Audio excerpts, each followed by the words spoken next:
Hi guys. That was the weirdest hello I think I've ever done. Switching over. Sorry. Oh my goodness, y'all, I'm tired. That's why I switched to the chatting screen first, because I want to talk for just a second about my day. And then we'll get into the game. Yeah. How's everybody doing? I hope everybody's having a wonderful day. Oop, I need to go post that I'm live somewhere. Hold on.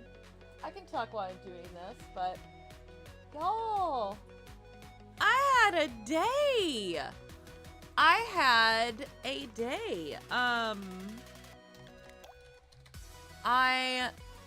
got to work a little early, which turned out to be a good thing. Uh-oh. Blue sky's not loading. Uh-oh. Is my computer and everything okay? Yeah. Everything else is okay. Okay, it's just blue sky acting up. Blue sky, what you doing? What you doing, blue sky? I'm trying to go. Here we go. Here we go. Okay. Yeah, I got to work and I got there a little bit early. This is just why I am extremely dead right now. I got to work and promptly got notified that 2 people had called out. Hey Pianui, how's it going? How are you?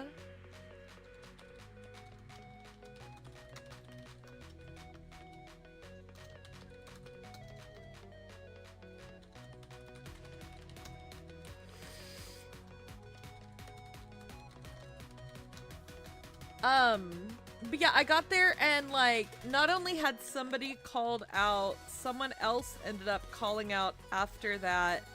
And it was just madness and chaos just all day.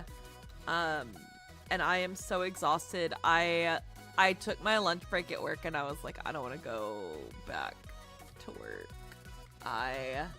I did not want to go back to work. I wanted to just hide in the back. It was so stressful today.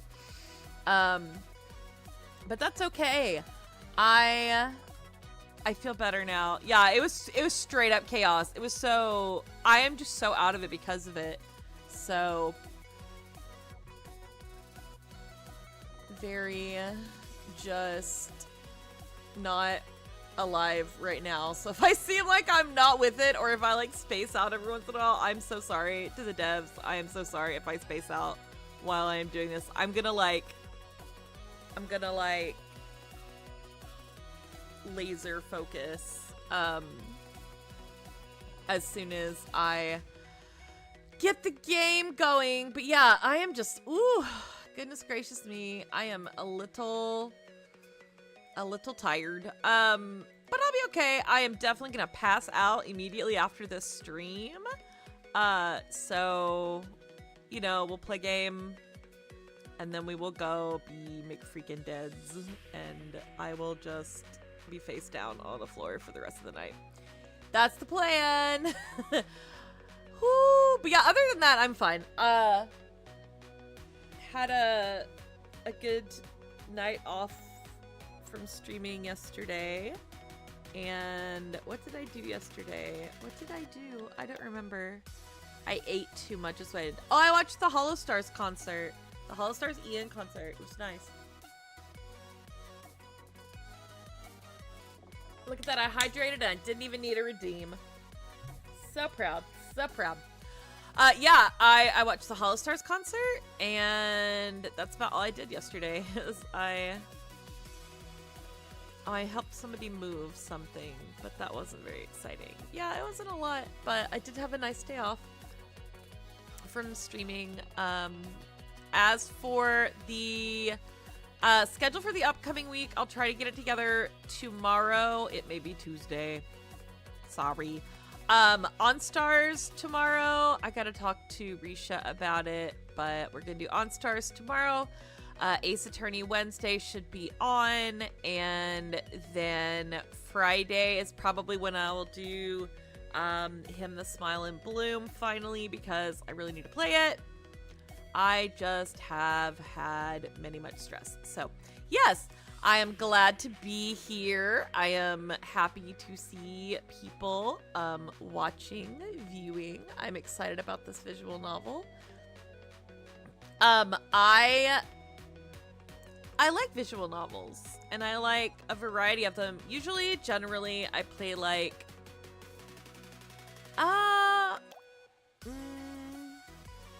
I wouldn't say I always play Otome and other dating adjacent stuff like BL games, but that is a large portion of what I have played in the past. But I do like more story-centric kind of stuff and things that are driven by the desire to tell a specific story, or to tell a story in like a certain way, perhaps. So that's why I was really excited to see this one in my key mailer, and thank you to Violet Horizons and Key Mailer for the key. Was really excited to be offered this one, and I took one look at the premise and I was like, okay, gonna cry my eyes out. However, this is a risk we're willing to take. This is a risk we are willing to take. So it's all good. It's all good. And it will be an experience. I will say real quick, I have not gotten into the game yet, because I do like to go into these games. Generally any visual novel. I like to go into it kind of unspoiled entirely as much as possible. So I have not gone beyond the loading screen yet, or the title menu screen yet. And I am unsure if the demo has background music. So it may be a little scuffed for a minute if I need to put on some BGM for us, if there is no background music, but that's okay. It just happens that way sometimes, that we have to provide our own music. But I'm not sure. It may have music and it just doesn't have it on the title screen, and that's cool. It is a demo. It is not the full version of the game, so I am not fussed one bit, you know? And you know what? It's a game with a cat in it, which is, I think, the most important thing about any game is, does it have a cat? If it has a cat and the cat is like prominently featured, especially, I am playing that game until the end of time. Bustafellows had a cat, a weirdly drawn cat, but Bustafellows had a cat. So we're excited about cats this week. I'm excited about cats always, though, because cats are kind of spectacular. I don't know. I love cats. So anyway, let us jump on over to the game. Hold on a moment. Pew, pew, pew, pew, pew. Here we go. Here we go. Okay. I keep making weird noises today. I don't know what my problem is. Is it like better or worse than me making like Blue's Clues dog noises? Because sometimes I make Blue's Clues noises out of nowhere for no reason whatsoever. Especially to Finn. Finn gets the brunt of my Blue's Clues noises. Because we're weird. So, all right, here is the game screen. You'll have to, okay, it makes music volume, sound volume. Okay, there is music. There's a music volume. Cool. All right, there is that. Looks good. Hi, Pierce. Don't see anything wrong with the noises. Yeah, it is weird noise central in my home at all times. So I just make weird little funny little noises because I'm a funny little guy, you know, just a silly little a merry jester, you know, just a merry jester. So let's see here. Good on the options. Look at the cat. Can you even see my mouse pointer? Probably. All right.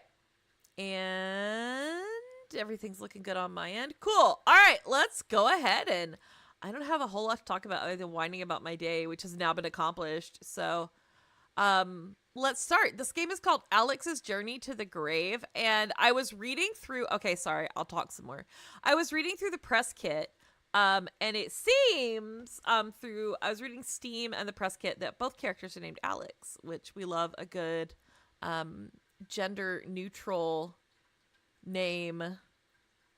We do. We love that for us. So let us begin. I will warn, I did pin this. I pinned this on YouTube. Let me pin it on.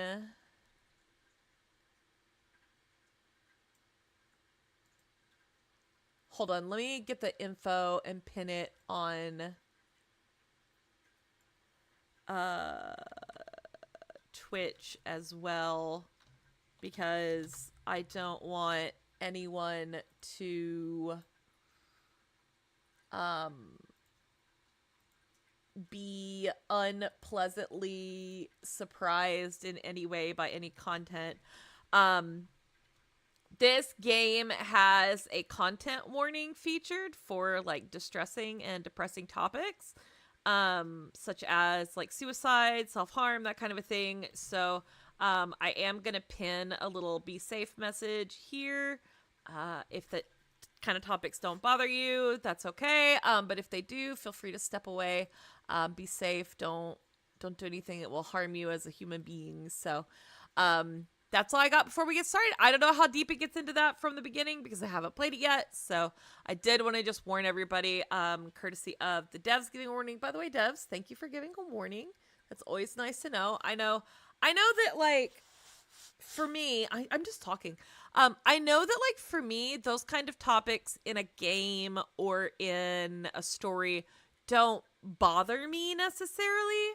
But I do have to be in a certain state of mind to kind of partake of that. I'm doing this with no background music. I'm sorry, guys.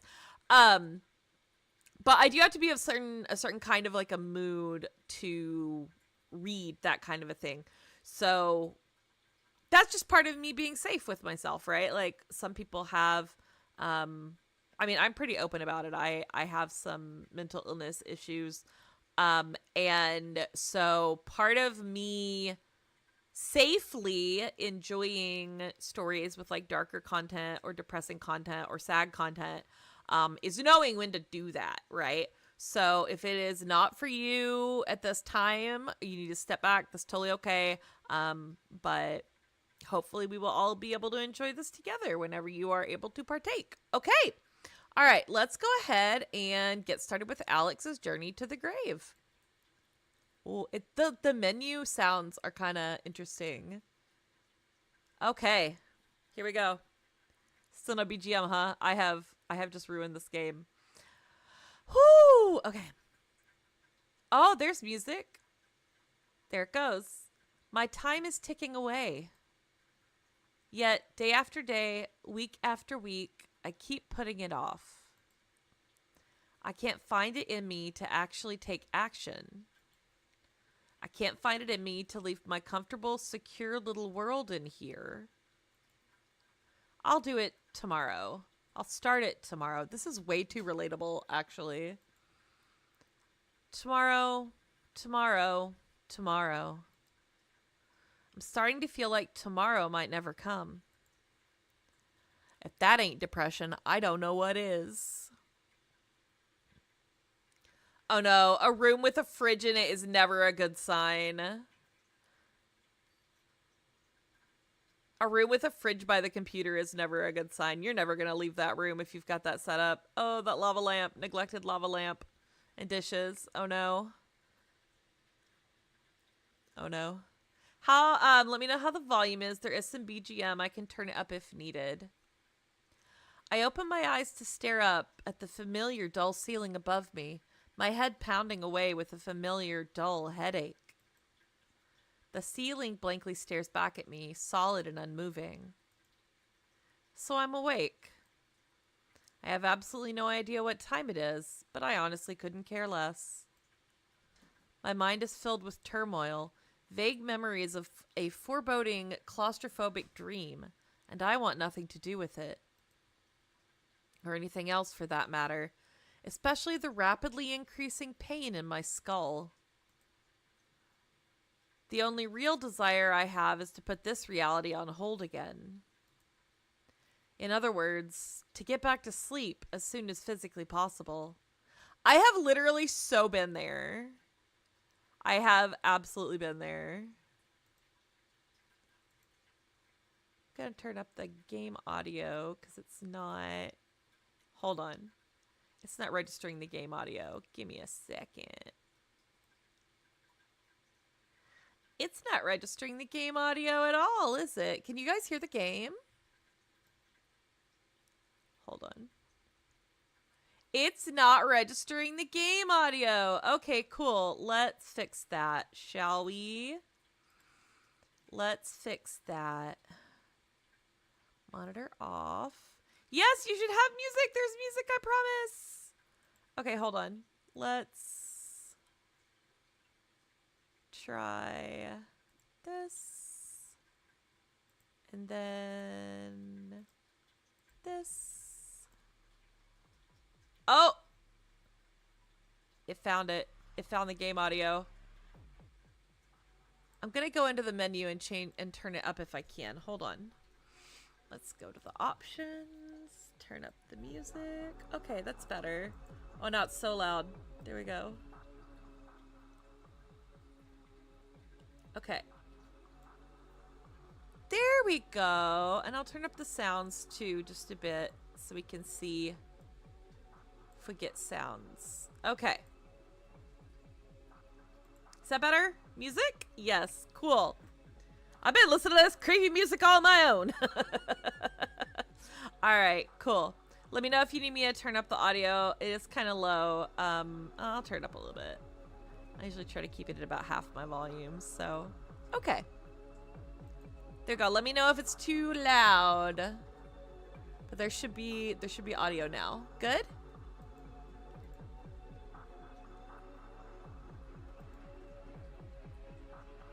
Hopefully good. Okay. You still don't hear anything.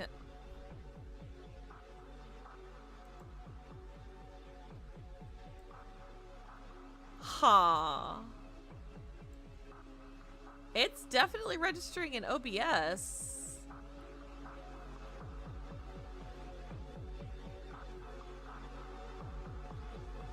I will you can hear it. Okay. Thank you and welcome. Hop post. How do you say your name? Oh no. Thank you for the follow. I appreciate it.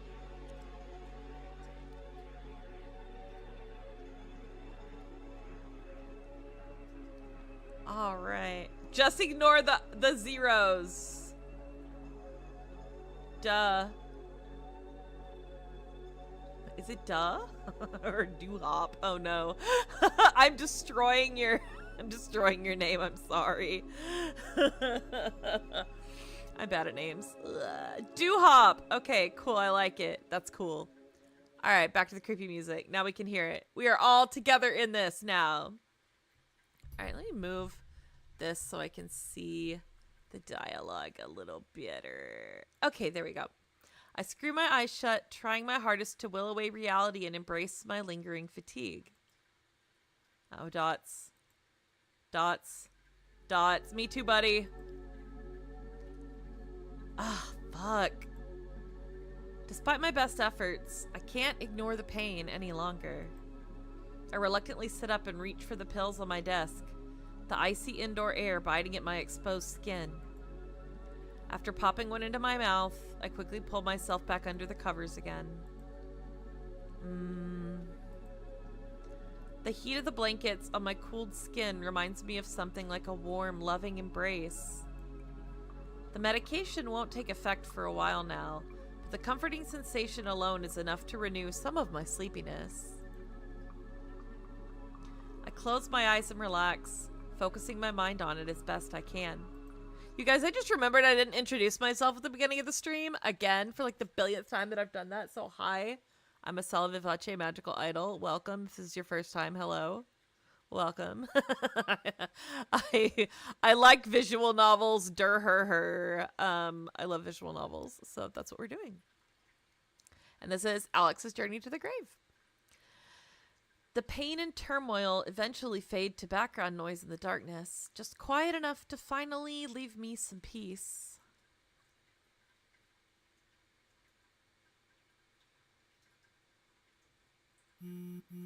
Oh, phone says buzz buzz. My phone buzzes loudly next to my head, forcing me back to reality. Groggily, I rub my eyes. I'm not sure how long I slept after waking up for the first time, or if I even fell asleep again at all, but the throbbing pain inside my skull has at least subsided a bit. I turn to eye the phone sitting on my desk. I want to ignore it, but I could tell by the vibration that the notification was a text message.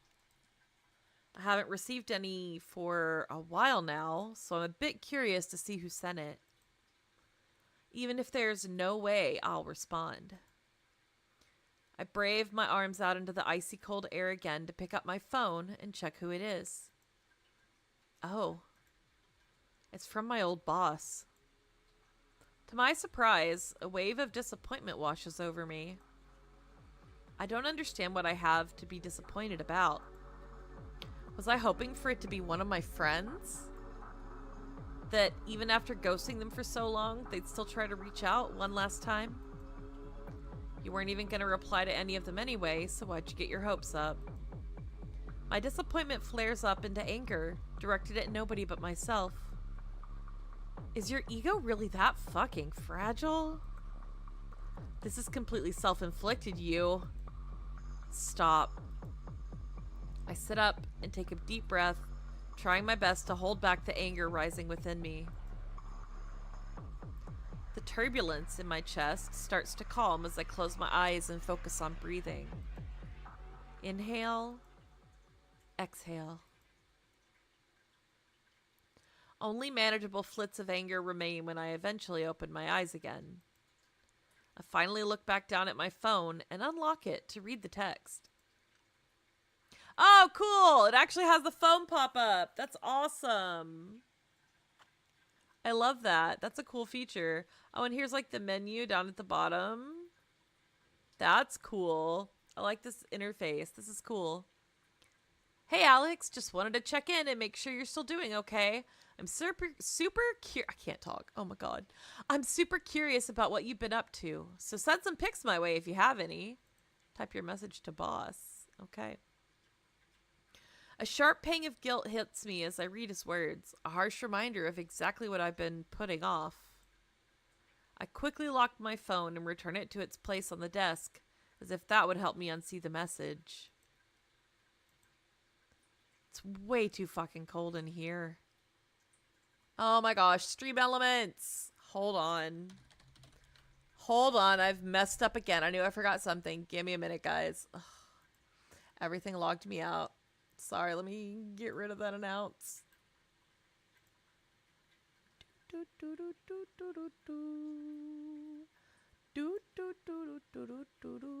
That is the wrong announce. Oh my gosh. Scuff, scuff, scuff. It is way too fucking cold in here. I get it.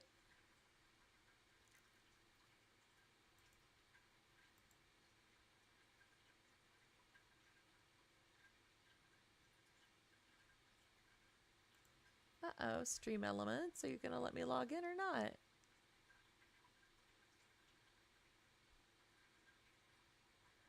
Oh no, it's got the wrong announce and it's not going to let me log in. Hold on, this is ridiculous.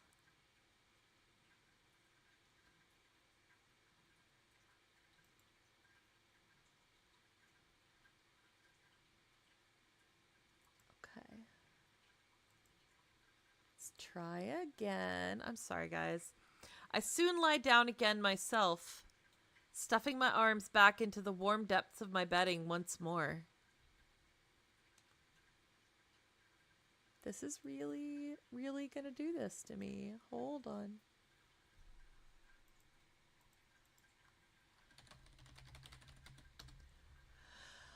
Oh, goodness gracious me.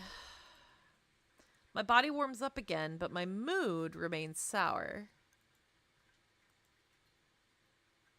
Let me log in, please.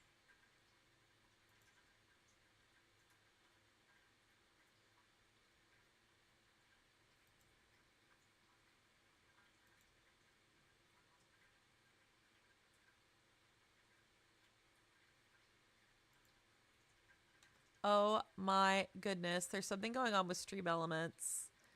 Y'all, I've got the wrong announce and it's just gonna go for the entirety of the stream? Are you kidding me? Let me try on another device. Hold on, guys. I'm sorry. I gotta fix this. I will continue the thing. There we go. It isn't helped by the loud knock on my door just a few moments later. Hey, Alex, you awake in there? This is roommate. Give me the landlord's number. It's way too fucking cold in here, man. There's no fucking way I'm waking up another day in this shit. Jeez, what a bad roommate, too. Are you kidding me? Are you kidding me? That's ridiculous.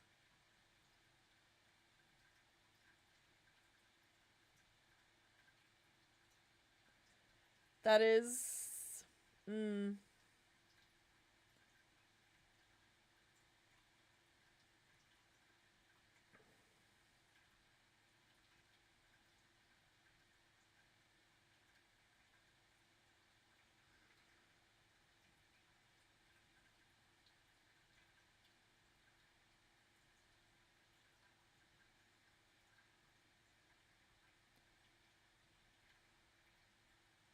Okay, maybe I have successfully logged in to Stream Elements and I can fix this announce.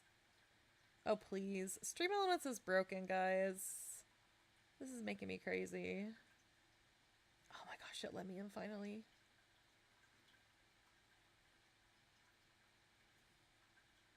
Oh my goodness. Okay, back to the timers. And turn off that one. There we go.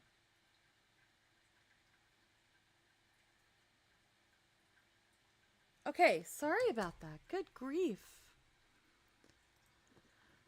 For a moment, I nearly feel annoyed that I'm not close enough with my roommates to have their numbers in my phone.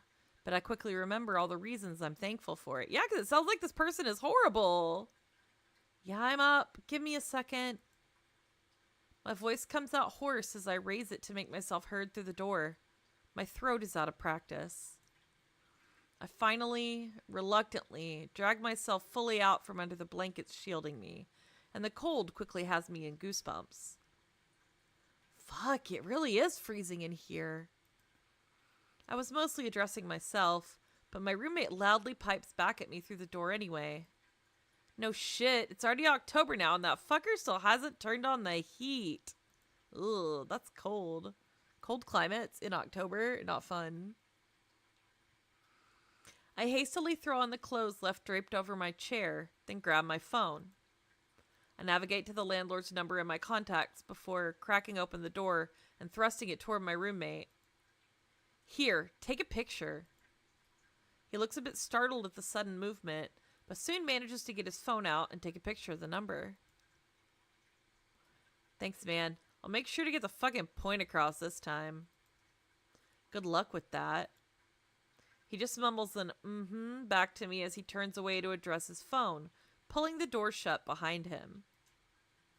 Silence finally falls back over my room. Ah. I shiver as the cold seeps in through my clothes. This calendar has really long months. Long calendar is long. Just that little hint of a commotion between the text from my boss and the encounter with my roommate was almost enough for me to feel like I actually had something to do today. But that was it. There's absolutely nothing else left. I'm just stuck in here for good now, alone, hungry, and cold. Even after scarfing down a small meal and crawling back into bed to keep warm, the emptiness inside me doesn't go away. Somehow, the idea of getting up and going outside seems further away from me now than it ever has before. It's called depression! God, I can make light of it a little bit because I've been there in, like, to an extreme before, but, like, yeah, this is not a fun way to live. Not at all. I'm sat at my desk now, finally able to shed my blankets after my roommate managed to get the heat turned on. I badly need an escape from my mind, but my usual online time wasters are doing absolutely nothing for me right now. See, that's the thing is, like, when you're depressed and you have, like, this, like, routine of, like, things that you do, like, it's almost, like, ritualistic sometimes. It feels like you can't not do it. It's so ingrained in you at that point. It's so automatic. Like, sometimes when I get really depressed, I will scroll Instagram a lot, and I'm not even processing what I'm looking at or really even reading it. I'm just mindlessly tapping through stories. That is literally what I do when I get really depressed. And it doesn't help. It does not help, really, at all. It just makes you feel worse. It makes you feel gross. Like, it makes me feel like I need to take a shower. It's just gross. I just keep scrolling and scrolling and scrolling, paying no attention to whatever it is I'm looking at. Did I not just say this? Did I not? For some reason, I can't shake this longing feeling I've been having since earlier today. A longing to be heard, to be seen, to be a part of something. It eventually drives me to give up on trying to distract myself, and I start going through my old online chat rooms instead. I search for a conversation to join, a person to talk to, anything to help alleviate this feeling. Some of the rooms are still active, and a few are even discussing topics that interest me. But even though I have things I want to say and ideas I want to contribute, I can't bring myself to engage with any of them. A pit of anxiety grows in my stomach as I read through the messages in each room. Even when they're just names on a screen, these are all real people. People with thoughts and emotions that get invested in the ones they spend their time with. People that might continue to think about me with pain in their hearts, even long after I'm gone. That feels like such a stupid, arrogant, self-centered thought, but even though I know that I could easily just keep my distance, and even though I know that they would probably never blame me for it, my fear of the pain I might cause them is still too much for me to bear. I'm about to give up on my search, feeling even worse than before I started, when a lone chatter in an inactive room catches my eye. I scroll to the start of their messages and start reading through. That's Flora. Okay, they got a little flower. Apropos. Hello. Okay. I'm way too much of a coward to do this in an active room. But I don't want to stay unseen either. Here, there's still a chance that someone will see this. There's still a chance that someone might hear me and that they might even understand.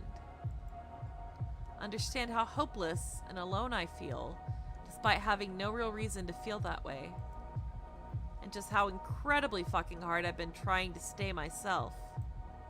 Sorry, I don't usually swear like that. I'll try not to for the rest of this. Even though my life has only changed for the better over the past few years, I keep feeling worse and worse and worse every single day I wake up.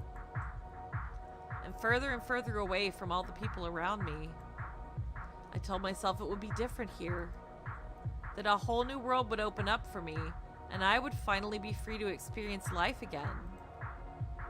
But even though the faces around me have changed, I still can't see them the way I used to before.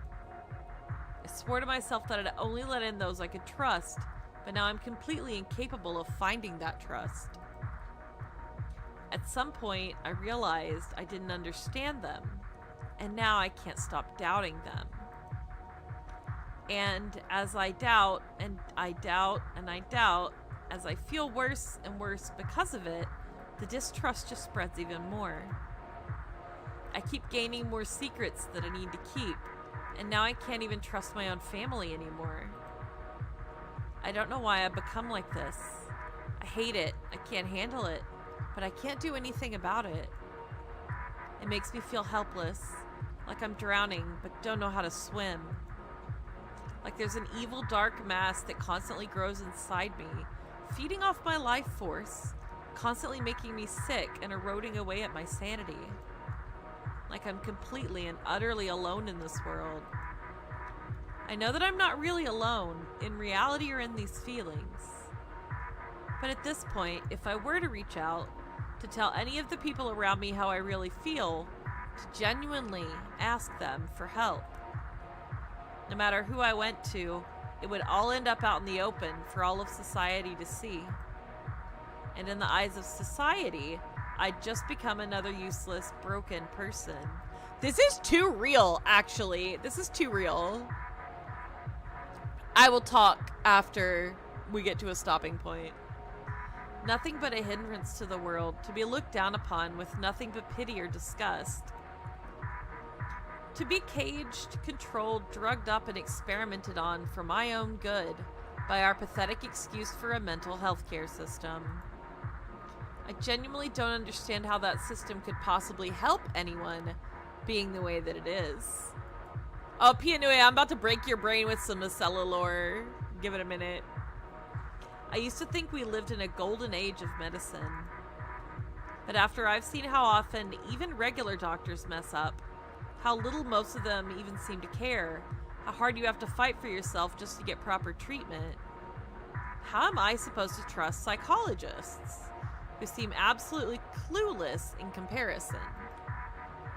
How am I supposed to fight so hard for myself when I have to lie to them, when I know they could lock me up at any minute just for admitting the truth?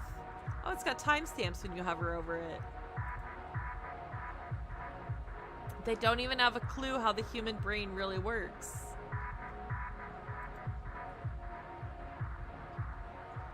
And they don't have a clue how the drugs they prescribe work either. Oh, they affect chemicals in the brain, but how? Shrug, IDK. The only real way for them to find the right one is through trial and error. And the lists of side effects are just horrific. Some anti-anxiety medications list anxiety as a side effect. That is true. And they can force you to take them. Literally, physically force you. I could go on forever. That whole system must be the thing that scares me the most about the way I feel. The thing that drives me the hardest to keep those feelings locked away within me as tightly as I can, in the deepest depths of my heart. If I really am drowning, then I don't want the lifeguards to notice me. Or maybe they're more like the sharks circling at the scent of blood. Heh, I feel a bit proud of that one. It's not like I'm incapable of feeling positive emotions. In fact, I felt like a pretty positive, outgoing person for most of my life, and I don't think that person ever really went anywhere.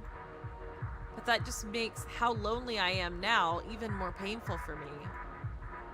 And blood, that's another source of fear. When I'm at my worst, when it truly starts to feel like there's nothing left to calm me down, cutting is the only thing left that can make me feel sane. Oh, that's sad. That's so sad.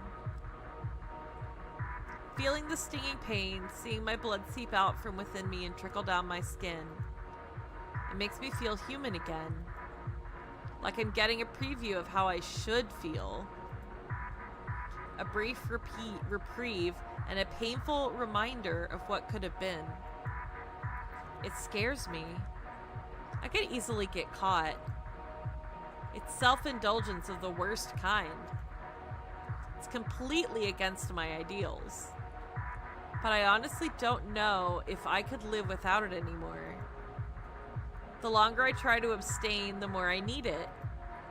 The more my skin itches with desire for it. A shiver goes down my spine and all across my skin as I catch up to the most recent message. Flora's typing status flips on and off with uncertainty as I sit in a daze, trying to come to terms with what I just read. Their exact situation is different, but everything they wrote about the way they feel, it all reminds me of myself. The version of me who nearly ran out of hope 4 years ago. The thought fills me with an overwhelming sense of duty, washing away any anxiety I had left about sending a message of my own. Let's go! Reach out! Reach out! Nobody else in the world is seeing this right now. Nobody else is listening. I need to be the one that was there for them, just like the one who was there for me. I finally break my silence. Oh my god. Why is your name Tombstone? Oh my god. You got like space in your little display picture though? Flora. Their typing status stops dead in its tracks, but a few seconds later I receive a single character message back. An exclamation mark. Okay. I understand. You're right. You aren't the only one who feels this way. And it's okay that you do. I pause for a moment to see if Flora will type a response, but the typing status never reappears. Chuny goth, right? Tombstone. That's fair. I really hope I didn't scare them away. I'm not a professional or anything. I have no real confidence in my ability to help. But I can relate to Flora, and that might be enough to relieve some of the loneliness they're feeling right now. I know how hopeless it feels. The crushing dark emptiness. The lack of humanity that comes with being as lonely as you are now. I even know that feeling pain and seeing blood can help alleviate it, at least temporarily. Thanks then, you are a Chuny goth. You are. Because it worked for me too. But I also know that it's not the only thing that does. Can I tell you a story? This might end up turning into an incomprehensible ramble. That's fair. We're all incomprehensible sometimes. I really hope I don't sound condescending. That's the thing, is like, I worry about that too when I'm trying to like talk to somebody about something serious. I always worry that I'm gonna sound condescending because like I do have some difficult life experiences in my past, and my natural instinct and the way my brain works is I unconsciously I will try to relate to people, right? And I always worry that that comes off wrong, you know?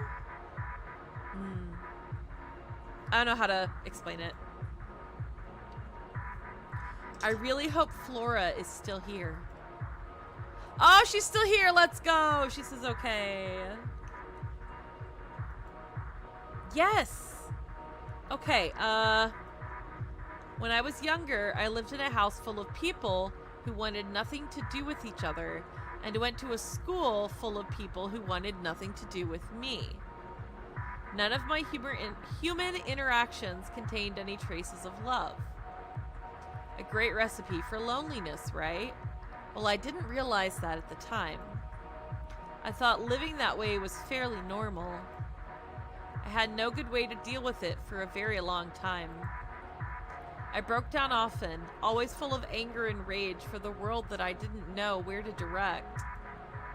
Until I directed it myself with the edge of a knife, like I'd seen and heard of others doing before. At first it helped to calm me down, like I'm sure it does for you, but it lost its potency over time. This dude's name is Tombstone, that's why we're calling him a goth. I had to cut more and more just to get the same kind of relief. More cuts, more often, with more depth and more blood.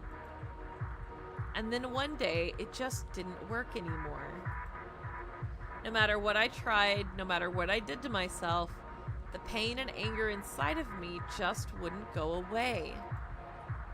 It tore at my mind until I couldn't think straight anymore. Until the only thought I had left was to escape. So I tried to escape. I went out into the night and started making my way up to the top of a nearby cliff. But I didn't end up finishing my journey alone. As I made my way up, I was joined by a cat. Yo, cat, let's go! This cat is based. This cat is based. A very friendly cat, told you cat is based. I stopped to give her one little pet at the bottom, and without me knowing, she followed me all the way up. She surprised me as I stood on the edge, right before the end, then started doing that stupid little cat slink around my legs and rubbing herself all over me. Thanks to her, I'm still here. This is the best cat ever, clearly. I spent the night up there giving her all the cuddles in the world. At some point, she came to rest on top of my chest, and I laid back to look up at the sky. A beautiful, moonless, starlit sky. And I felt human. I wonder if that's why he has the stars in the... I love her, me too. I wonder if that's why there are the stars in the little display picture. And after that, I go and visit her on top of the cliff every time I felt like I was going to break down. Her unconditional love and affection gave me enough small doses of humanity to stop cutting entirely. I eventually had to move away from that area, but I was finally able to make some friends in my new home. I think I told the story well, but I'm filled with anxiety. Flora never interjected a single time throughout the entire thing. Well, you were typing, and you were telling a story, so she's probably paying attention. Was this really what they needed to hear? Was it too long? Too personal? Does it even relate to them at all? I have no idea. What even was the moral of the story? That they should go find a cat to pet? Should I follow it up with some kind of advice then? Is that too much? Actually, there is one thing they mentioned that I really do think I should address. If I had to give some kind of advice, it would be to look for a source of humanity other than cutting. If you do have people that care about you, even if you can't trust them enough to tell them everything, I think you can probably still ask them for help. You don't have to reveal all your deepest secrets just to feel their love. Just ask them for a hug, for some time together, whatever it is that you need. They'll probably be happy to oblige. I really hope that I'm right, and that Flora still has people that truly care about them. That they still have someone who'd gladly give them a hug. Purrs are absolutely healing. Go find a cat is like the realest advice. Like, if I feel bad, my poor cats are in for it, man. Like, I am like, it is time to pet this cat until this cat is happy, and then it is time to make this cat unhappy by putting my head on its little side while it purrs. Like, just cats, man. Cats are perfect. Cats are perfect beings. Freaking love cats. Oh, I love my babies. Otherwise, I'm just blundering. Just being a condescending idiot and making it even worse. I would know that better than anyone. My heart beats with renewed anxiety when Flora's typing status finally pops back up. I'm choking up right now. When you came in, I felt like I'd been caught doing something horrible, even though I thought I was prepared for it. But I really liked your story. Thank you so much for sharing it with me. I really feel a lot better right now after hearing it. As for your advice, I think it was something that I really needed to hear. I've been growing further and further away from my parents ever since I started trying to hide this from them. But now, after hearing your story, it seems so obvious that I should have been doing the exact opposite this entire time, even if I don't come clean with them. I'm gonna ask them for some hugs as soon as I can. Thank you again, Tombstone, honestly. Well, you got the edgelord name, boy. Come on. It feels like I might just be thinking this because I want it to be true. But I really do feel like I have a new path to follow now. I feel like a massive weight has been lifted off my chest at Flora's response. Yay. Good. I really did it. It really helped. I was the one who was there for someone. My life might have had at least a little bit of meaning after all. I'm glad I could help. Using my experience for something like this, it makes me feel like there was at least a little bit of meaning to those times after all.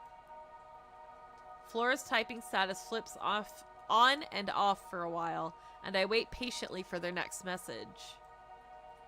Hey, do you mind if I add you as a friend? I don't want to be a bother, but I really want to talk more with you in the future. Uh-oh, you made a friend! I know you didn't want to. You're the first person to ever relate to me like this.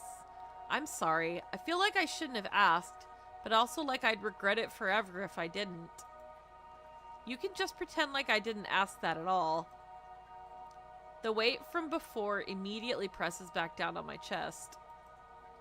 I made a mistake by sticking around this long already. There's no way I can do more than this. I can't become the person for them to rely on. But if I turn them down now, if I even hesitate to answer any longer than this, what are the consequences? It'd be the same as calling them worthless, a broken person. It would confirm all of their anxieties. I've fallen into a trap of my own creation. Sure, I don't mind. Do you? You don't mind, you liar. You mind, but it's for the best. It's for the best. I slumped down onto my bed, face first. Beep. Flora added me a friend, said thanks again, then went to sleep. I checked her profile. Now that we're friends, I can see that she's a girl about the same age as me, and even lives in the same city as me. That's a good coincidence. The inactive chat room we were in is a local one for our area after all. Even though it's not on my profile, she probably already assumes that I live here too. Even though I'm so scared of the risks, I want to talk to her more. I want to be there for her if she needs me again. I want to feel like my life has some kind of meaning again. I can do this without getting too close to her, without becoming her friend, right? Nope, you are falling into the friend trap. I'll set up some rules for myself to avoid getting too close. I will not message her first. If she loses interest, perfect, I'm gone. I will not tell her my real name. She should just know me as Tombstone. I will always push her to find other friends. I can never be one of them. I will never meet her in person. That would be passing the point of no return. I feel stupid. It's so early. I don't have anything interesting to talk about beyond sharing my experience with her. There's no way we'd ever get close enough for any of this to become a problem. That's what you think! Oh, this is a college campus.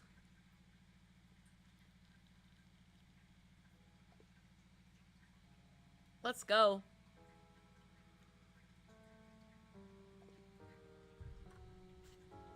I like the fancy statues in the front. Like, this goes hard. These statues go kind of hard. Another day of classes. Another day as the girl who's always alone. It's just been another day of the same, but thanks to the conversation I had yesterday, I'm still feeling a lot better than usual today. And I want to keep it that way. Today, I'm gonna get some hugs. Good!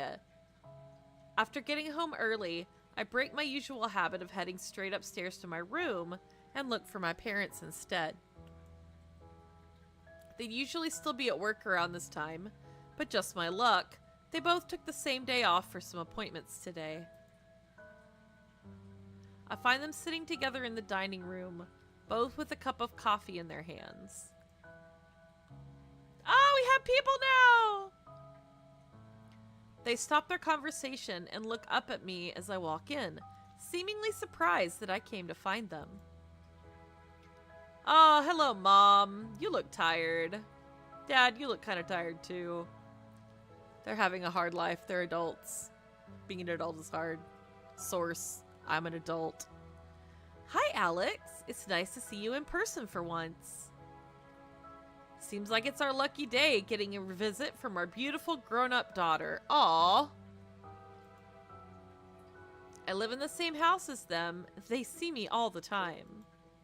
It makes it hard to talk with them when they act like this, but it's true that I really haven't spent as much time with them as I should have. A mixture of guilt and embarrassment starts to sour my optimistic mood. Well, what's up? Or did you just feel like having some quality family time together?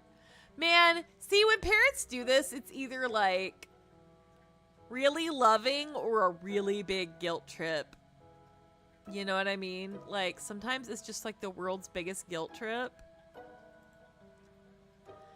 Oof. Yep, world's biggest guilt trip. There we go. The sarcasm in her voice stings a little, but I try not to let it get to me. Well, I just felt like I wanted a hug. Mom looks a bit surprised at my answer. Oh, I'm gonna cry. I knew I was gonna cry. Or something to announce. Yeah.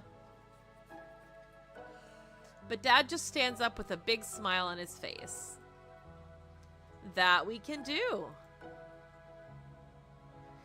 Relief washes over me as he puts his arms out, and I do the same.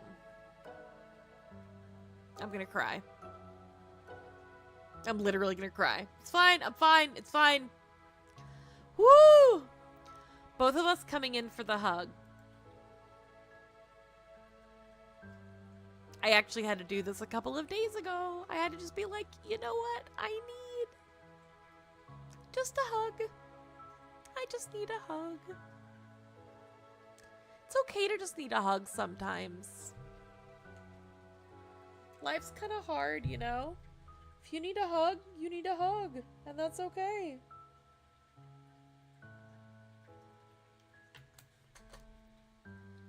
I close my eyes as his body completely enshrouds mine.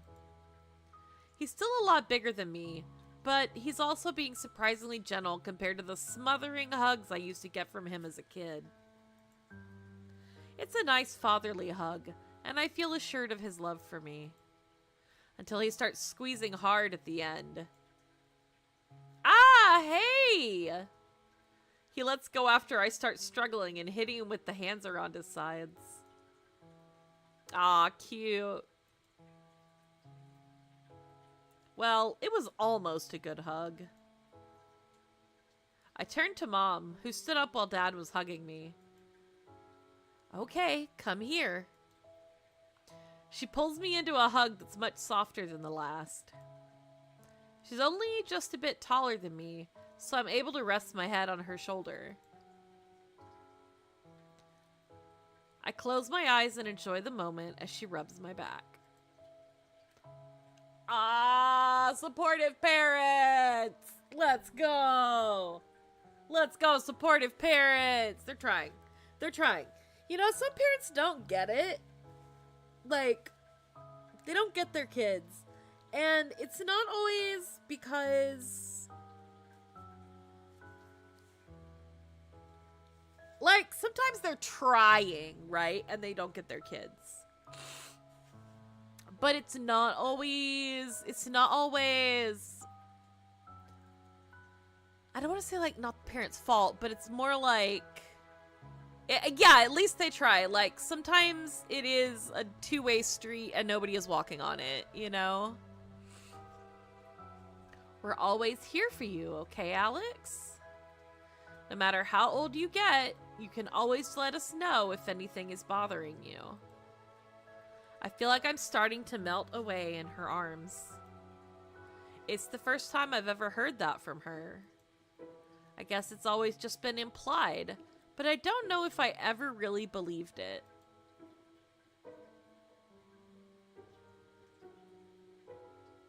I am so emotional right now. You guys, this game in concert with me being this tired and this worn out, terrible idea. Terrible idea, except for it's just gonna make me cry. But it's good. It's been so long since I started hiding my problems from them. So long since I put up this facade I'm always hiding behind.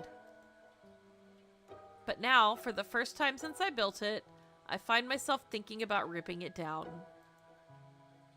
Imagining the feeling of relief nearly brings me to tears, but I don't think I'm ready. The thought of letting them inside my mind, even just a little bit more than usual, hits me with wave after wave of anxiety. If I take down the facade, everything will come out. Things far worse than they could possibly imagine. What would they do if they found out about the cutting? Take away my freedom, search through all my things, send me to the hospital? I could easily end up locked away in a psych ward. It terrifies me. I don't trust them to listen to me and respect my wishes to not get the system involved.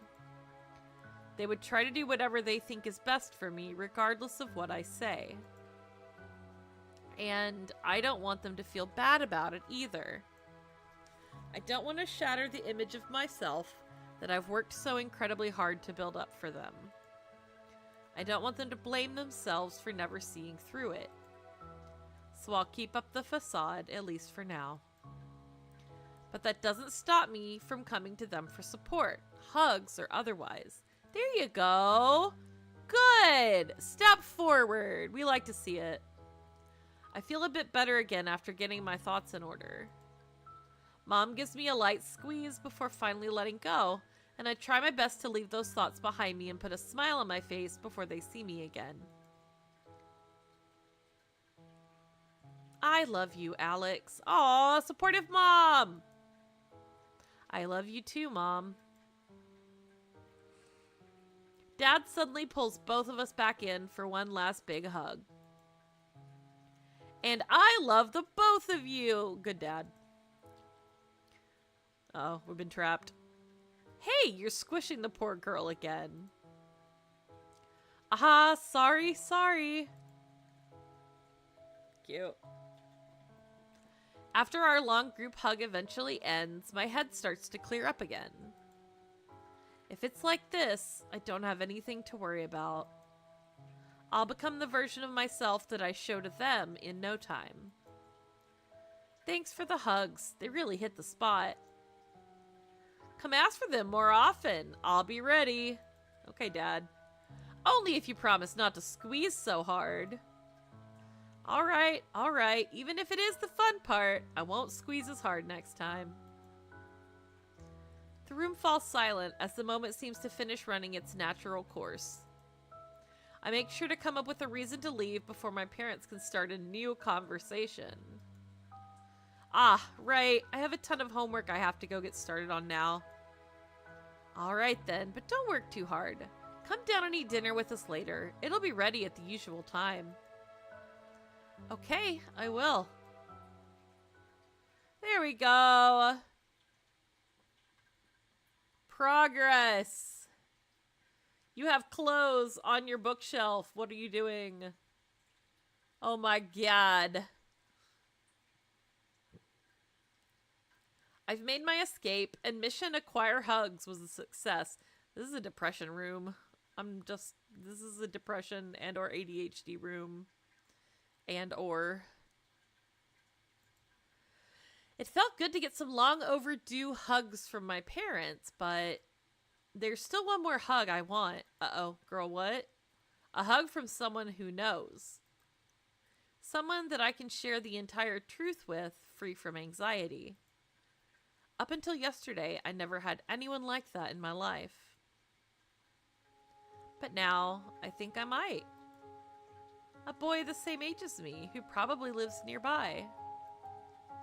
I know not to take anything on the internet at face value, but I can't let this chance slip by.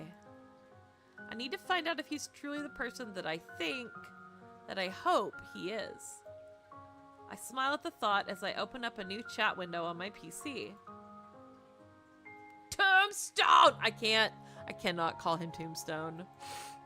I start to feel a bit crestfallen as I realize he might not actually be around to talk to me. Hi, Flora. Oh, there he is. But to my delight, he messages me back almost immediately. I got hugs from my parents today. To be honest, I was already feeling a lot better after our talk yesterday, but I think the hugs also helped a lot as well. It was such a good reminder of how much they love me. I think I can start to rely on them a lot more from now on, even if I don't share all my inner feelings with them. That's amazing! That's exactly what I was hoping for when I suggested it. And then there's a happy face. Even after just 2 messages, the big difference in tone from last night's Tombstone has already caught my interest. It makes sense given the difference in situation, but I'm suddenly even more intrigued to find out what he's actually like. Whoa, a smiley! And then she gives one too. Cute. So you don't always type with perfect grammar, huh? Yeah, I switch it up depending on how serious I'm being, I guess. I mean, me too. I felt like I needed to make myself perfectly clear yesterday, so I didn't cut any corners. It did feel a bit weird though, since your style is so much more casual. No, not the sticky tongue out face. I hate that I hate that emoji. I hate it. I hate that smiley. I hate it, hate it, hate it. Sorry if it felt condescending or anything. Ha ha ha, it's okay. If anything, it made you seem even more like the voice of reason. I hate that emote. I hate it. Get it out. Get out my chat. My typing may seem super casual, but I'm actually kind of weirdly particular about it. Like I always use apostrophe for I'm, I've, I'll, etc., but not with other words. Okay. IDKY, it just bothers me too much not to. I also use, ellipses a lot. Okay, but usually only 2 because it's more efficient. Girl, what? No, none of that. That's true, actually. I kind of wonder why 2 dots, okay, 2 periods, isn't a real thing. Maybe because it feels too brief compared to 3 dots, so you'd just be better off using a comma instead. Commas are your friend. This is not going the way I wanted it to. I struggle to come up with a way to get back on track, and anxiety starts to creep through me as the chat goes quiet. I accidentally steered the conversation in the wrong direction already. Now I'm lost. How do I steer it back to him? There are so many more things I want to ask. Ah, that emote again. Sorry, I read a ton of books, so I get lost thinking about stuff like that sometimes. Is there something else you wanted to ask me about? Huh? Did he just read my mind? No, I had a long pause there. It only takes basic social skills to read a situation like this. Even though he made it so easy, I can't come up with anything to ask him about that doesn't seem too creepy or weird. This isn't coming to me easily like it used to. I'm way more out of practice than I thought. I get up from my chair and throw myself down on the bed, pressing my face into a pillow to let out a shout of frustration. I just don't know. I don't know how to ask him anything. Even though I used to be so good at making friends. I hug the pillow tightly and roll onto my side to watch the computer screen, unmoving as it is. Is it because I've never really done it online before? Or is it just because it's been so long? Crap, it's already been ages since the last message. I better at least say something. I get up and sit back down at the computer, surprised to find Tombstone typing again. I guess you had to go AFK for a sec. But something cute for when you get back. I found a pic of the cat from back then. Look at her. Cat! Cat achieved. Cat achieved. I can't help but smile at the sight of the cat's wise, smug little face and the tension built up inside me immediately starts to relax. And Tombstone, whether intentionally or not, he's given the all clear for me to take some time to think. I know, cat. I lean back to take advantage of that time, and the rest of my frustration melts away when I eventually realize something. I'd already dropped my social defenses from the beginning with Tombstone, so why did I bother putting them back up? He already knows my deepest secrets, so what is there to be afraid of? All I have to do is be true to myself like I've always wanted to be. I put my hands back on the keyboard with purpose. She's so cute! Thanks for finding this! Yes! And another smiley face. Progress. Also, sorry, to be honest with you, I've actually been here the entire time. Tombstone's typing status pops up, but quickly disappears again as I continue typing myself. I got really worked up about trying to say the right thing there. But I realize now I was being a bit silly. I think I might have just gotten too used to always hiding how I feel when I talk to people, always needing to figure out what emotions I'm supposed to be having. So I wanted to ask you things while somehow hiding the fact that I want to learn more about you, that I want to get closer to you. Wow, she just said it! Like, straight up just said it. Alright, okay. Sure. Just say it. Just come on out with it.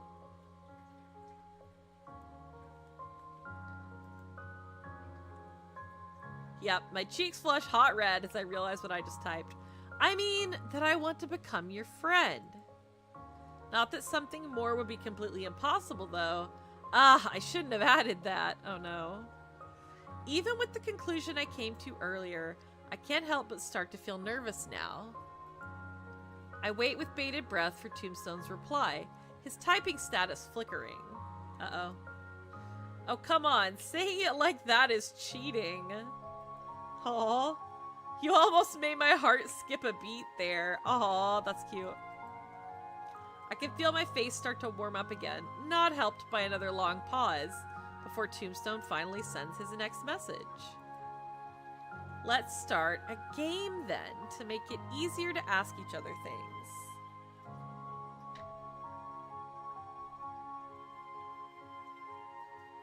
Okay. How about we each get one question per day that the other person has to answer? What? Just one question per day? Yeah, but how about the game only ends when we both miss a day? So we'll have to talk to each other at least a little bit every day, and it won't ever feel awkward to send the first message. That is a good idea. I feel almost giddy with excitement as I think about it. He came up with an idea like this all on his own. I'm really not a bother after all. And I'll get to talk to him every day as long as I keep it up. Okay, I'm in. But what happens if only one of us misses a day? I guess they just have to answer 2 questions the next day. Yeah, 'cause she got homework. The whole thing is just in good faith anyway, so not much else we can do if one of us decides to stop messaging. Fair enough. I still have a question for today though, right? Yeah, go ahead and ask away. Wait. No! Actually, there is one more thing. Oh, okay. I won't tell you my real name unless we ever happen to meet in person. The surprise extra rule stings me a little, so there's still a barrier between us after all. You just met yesterday, it's okay, girlie! Take some time! Take some time! But it's one that I think I can easily knock down in the future, so I try not to dwell on it. In fact, it makes deciding my question quite a lot easier. Okay. In that case, do you live in the same city as me? The one that the chat room was for? Wow, straight to doxing me, huh? Yeah, girl. But yeah, I do. Rules are rules. Yes, I knew it. Play it cool. Hee hee. My question feels a bit wasted now. That chat room made it too obvious. Heh, okay. I'll ask something I have no idea the answer to then. Do you have any pets? If so, send pics. Let's go. What? We can add a stipulation like that? Yeah, I guess. But it can be optional. Like, if you do have pets, you can just say yes and not give pics if you want. And no, I'm not sending you a picture of my house. She's doxing him? Not really. Aww. Hey, also, you gonna answer? No, should never answer. The conversation is over. I'm just kidding. Does she have any pets? Oh no. Yeah, we don't have any pets, sadly. We did have a dog when I was really young, but he died of old age when I was around 11, I think. A big friendly labradoodle called Norman. That's a great name for a dog. Not sure where I could find any pictures though, sorry. Rest in peace, Norman. He sounds like a very good boy. Aww. That's a very considerate response, honestly. Yeah, I really miss him sometimes. My parents and I are too busy to get another pet now, sadly. I'd love to get a cat if I could. Me too. I can't have one where I live, though. Someday. Time passes by at lightning speed as we chat, and I almost have a heart attack when I eventually glance over at the system clock on my computer. Oh crap, I have to go. I promised to eat with my parents today. Go eat. I'll be thinking up a better question for tomorrow. See ya. That's cute. I quickly close the chat window and make my way downstairs, a smile on my face. Good for her. Good for her. She's having a better day. Our little question game has quickly become a new daily tradition for the both of us. Okay, for today's question, what do you do for a living? I see we've already figured out how to make the questions as broad as possible. Well, yes.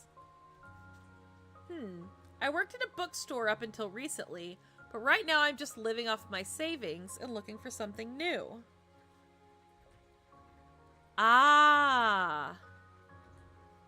With an answer like that, I need so many follow-up questions. Maybe it isn't actually the best idea to make the questions so broad. Yeah, well, you did that to yourself. You did that to yourself. Haha. My strategy might not work so well either then. I also didn't really think about needing follow-up questions. Actually, never mind. I can totally sneak a few more specifics in there. Oh no, don't go full lawyer on me. Here we go.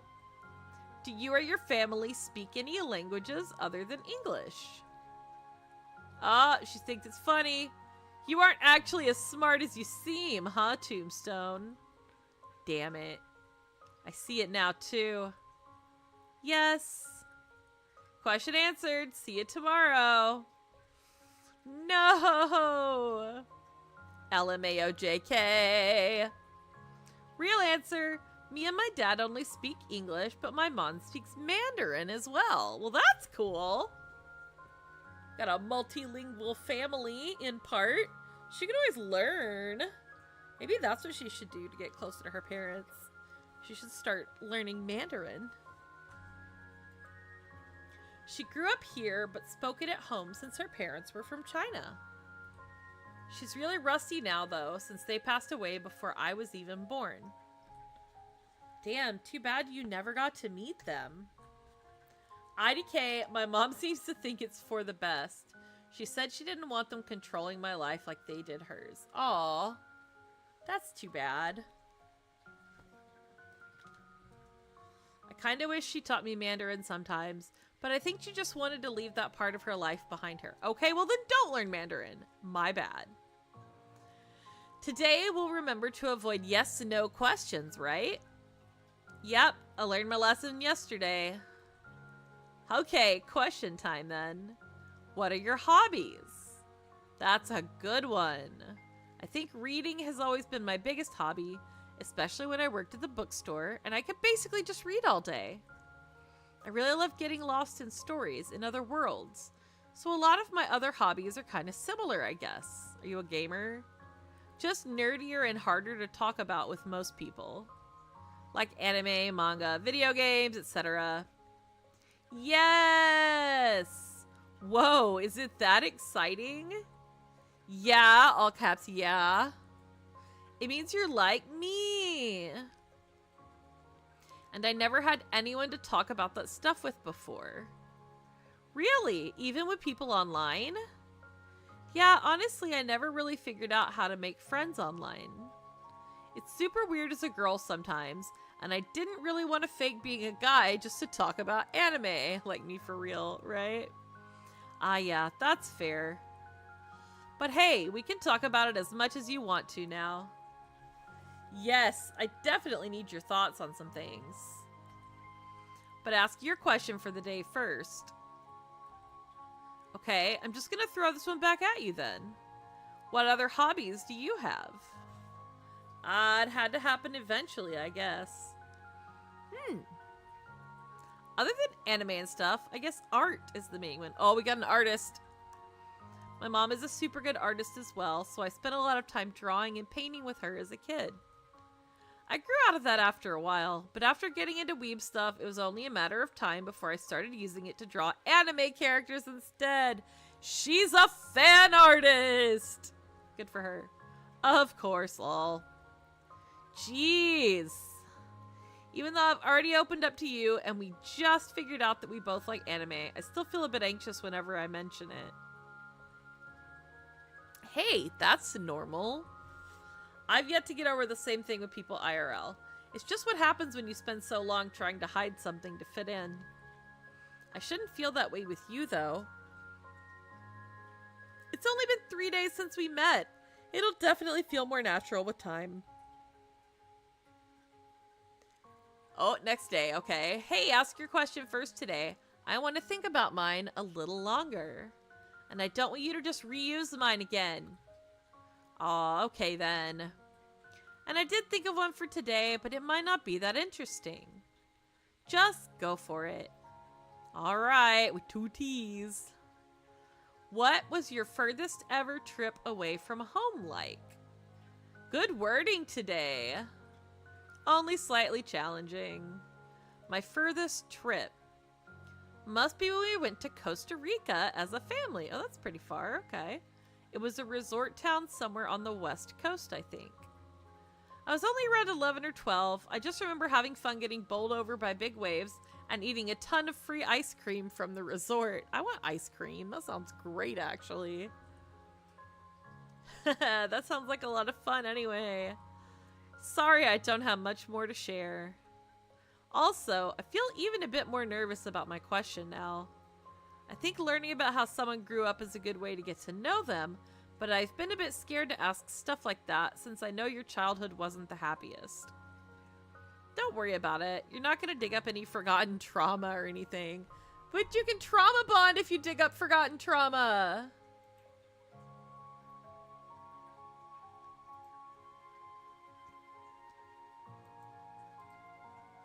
Remembering how far I've come since then usually feels pretty good, actually. Yay! I'm glad to hear that! I think I came up with a question that should be a bit more neutral anyway. What was your hometown like? Oh. Maybe broad questions do work. I have so much I need to answer for this one. Yes! The town itself is beautiful. It's an old mining boom town, so a lot of the houses were constructed all haphazardly around winding roads in the outskirts. And the whole thing is nestled in a big valley in the foothills, so you can get super amazing views from all sides. The people there are the disappointing part. Well, yeah. Even though the place was big enough to become a city at one point, they all act like they live in the middle of nowhere Redneckville. It makes sense though, since the mining industry there died off while I was in middle school, and most of the residents became dirt poor overnight. Anyone with a brain left as soon as they could, so the people left over were not exactly the best and brightest. Wow, so that's why you moved here then. Eventually, yeah. Wait, we're doing follow-up questions now? Uh-oh. Got by the follow-up question. Oops, my bad. Wait! Shouldn't follow-ups be allowed, but just optional to answer? The rules are just that we have one question the other has to answer each day, right?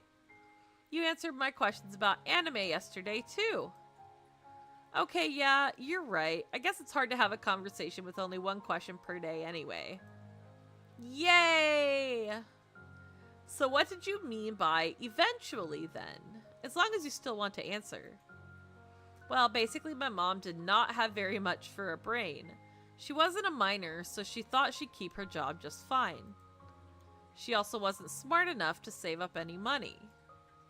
When she realized she was going to lose her job anyway, our house had already lost all its value and we were basically trapped there.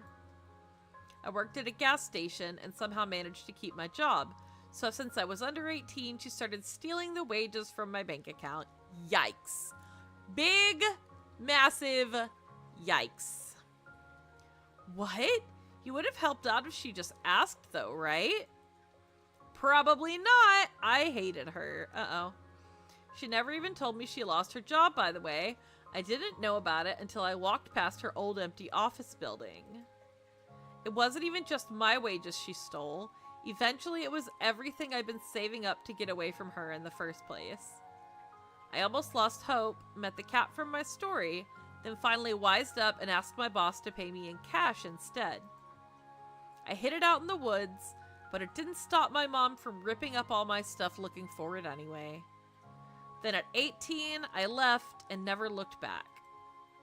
Tombstone, sad face. I really want to give you a hug right now. Oh no. As days pass and our understanding of each other grows, the questions we ask grow bolder as well. You can ask about like weird stuff like where's your house or something. It's too freaking cold for October. Winter is December. LMAO, not here it isn't. Maybe your answer today can help warm me up at least. Excuse me? I think I've finally built up the courage to ask something I've wanted to ask for a while now. Uh-oh. Exactly. Uh-oh. This is a weird preamble. It's hard to word this as not a yes-no question. Okay. Okay, I think I got it actually. What has your love life been like? Oh, girl, don't ask that question. Jeez, you were expecting a heartwarming answer to that? Yeah, right? Or even any answer at all? Yeah, he's about to ghost you for the day. Oh, come on. You're like...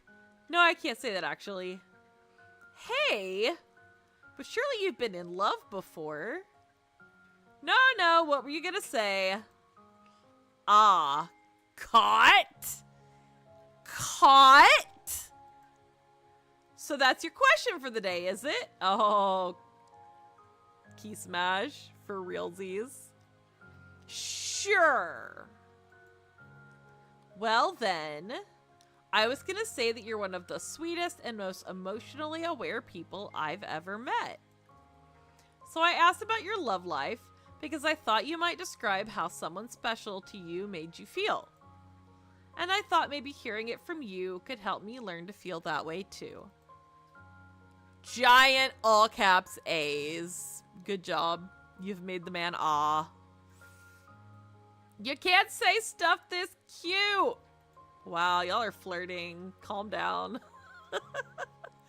Hey, I was just answering the question. Now you answer yours. Okay, I'll answer properly in incorrect capitalization. Sorry, left caps on. Me too, buddy. All the time. Constantly. Okay, truthfully, I have had a girlfriend before, but we were only together for about a month. Really? What happened? That's another question. Oh no, follow-up question. Well, my biggest mistake was just not getting to know her first. For a guy, it seems like the obvious choice to accept right away if a pretty girl wants to go out with you, right? Yeah, I can see that being the case. So yeah, pretty girl asked me out. I accepted. It turned out her personality didn't match mine at all. She wasn't really interested in getting to know me or anything I enjoyed. She just wanted me to party with her, pay for her, and pleasure her. Damn. Harsh. Sounds like the right girl for some guys I know, but yeah, does not sound like the right one for you. How did you even meet a girl like that? It was through mutual friends. I think she probably complained about her last ex to them, and they suggested me as an opposite type. She complained a lot about guys like him for cheating all the time. That was probably her biggest reason for trying to find someone different. Yeah, that sounds about right for her type of guy. So you were the quiet bookstore guy that would never abandon her? The desperate, beaten-down bookstore nerd that would treat her like a queen and fulfill all of her whims is more like it. I think she thought just having sex with a guy like that would be more than enough to keep him happy to serve her. Dang. Y'all. And that he didn't go partying and drinking all the time just because he didn't have a girl like her to do it with.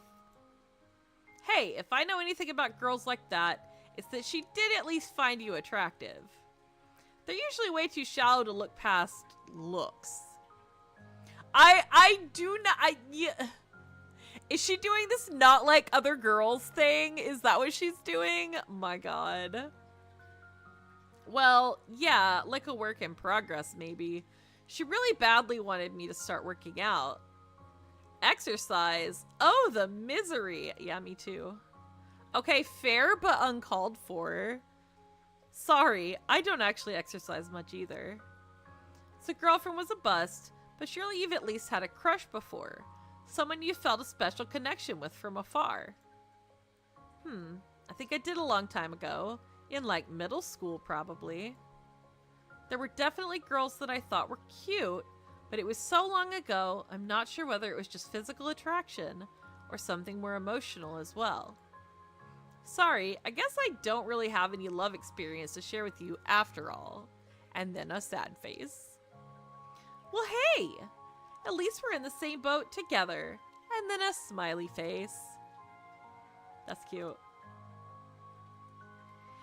Even though not all are lighthearted, that understanding only grows further with each question. I do feel a bit guilty now about making you waste your question yesterday. You should go first today, and don't hold back if you want to ask something super personal like I did. Okay, yeah, there is one that has been itching at the back of my mind for a while now. Especially after your question yesterday inspired me on the right wording for it. Okay, I'm glad I prompted you. I really want to know what it is now. Sorry if it's not a happy memory, though. It's okay, really. And you more than earned the right to ask me about stuff like that anyway after you shared so much of your past with me. Actually, there's a lot I haven't shared with you before that I'd really like to. So yeah, ask me stuff like that more often. I've been waiting. Flora, you don't have to wait until I prompt you to bring things up. Yes, she does. It's a game. You guys have gamified this. I'm really sorry if the whole question game thing made it difficult. I'm here whenever you need to vent about anything. No, it's not recent or urgent or anything. I'd definitely tell you if I was feeling down. But thank you. I really appreciate that. Now ask your freaking question already. Okay, good. Here we go then. What has your social life been like? Whoa, you really got that spot on.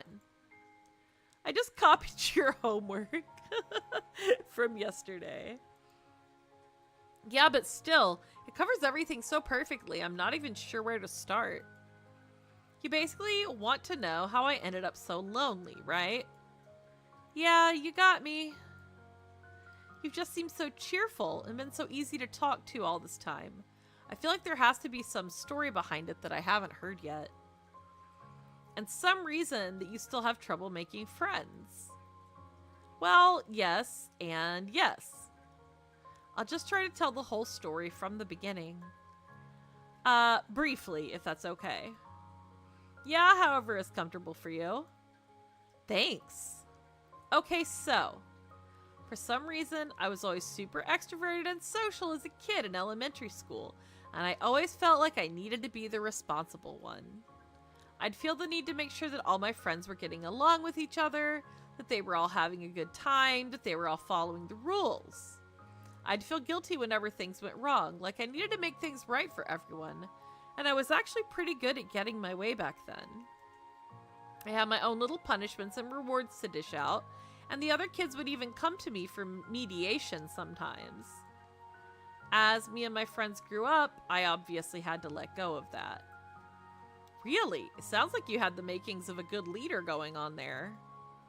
I guess you're right, but I didn't really let go of it by choice.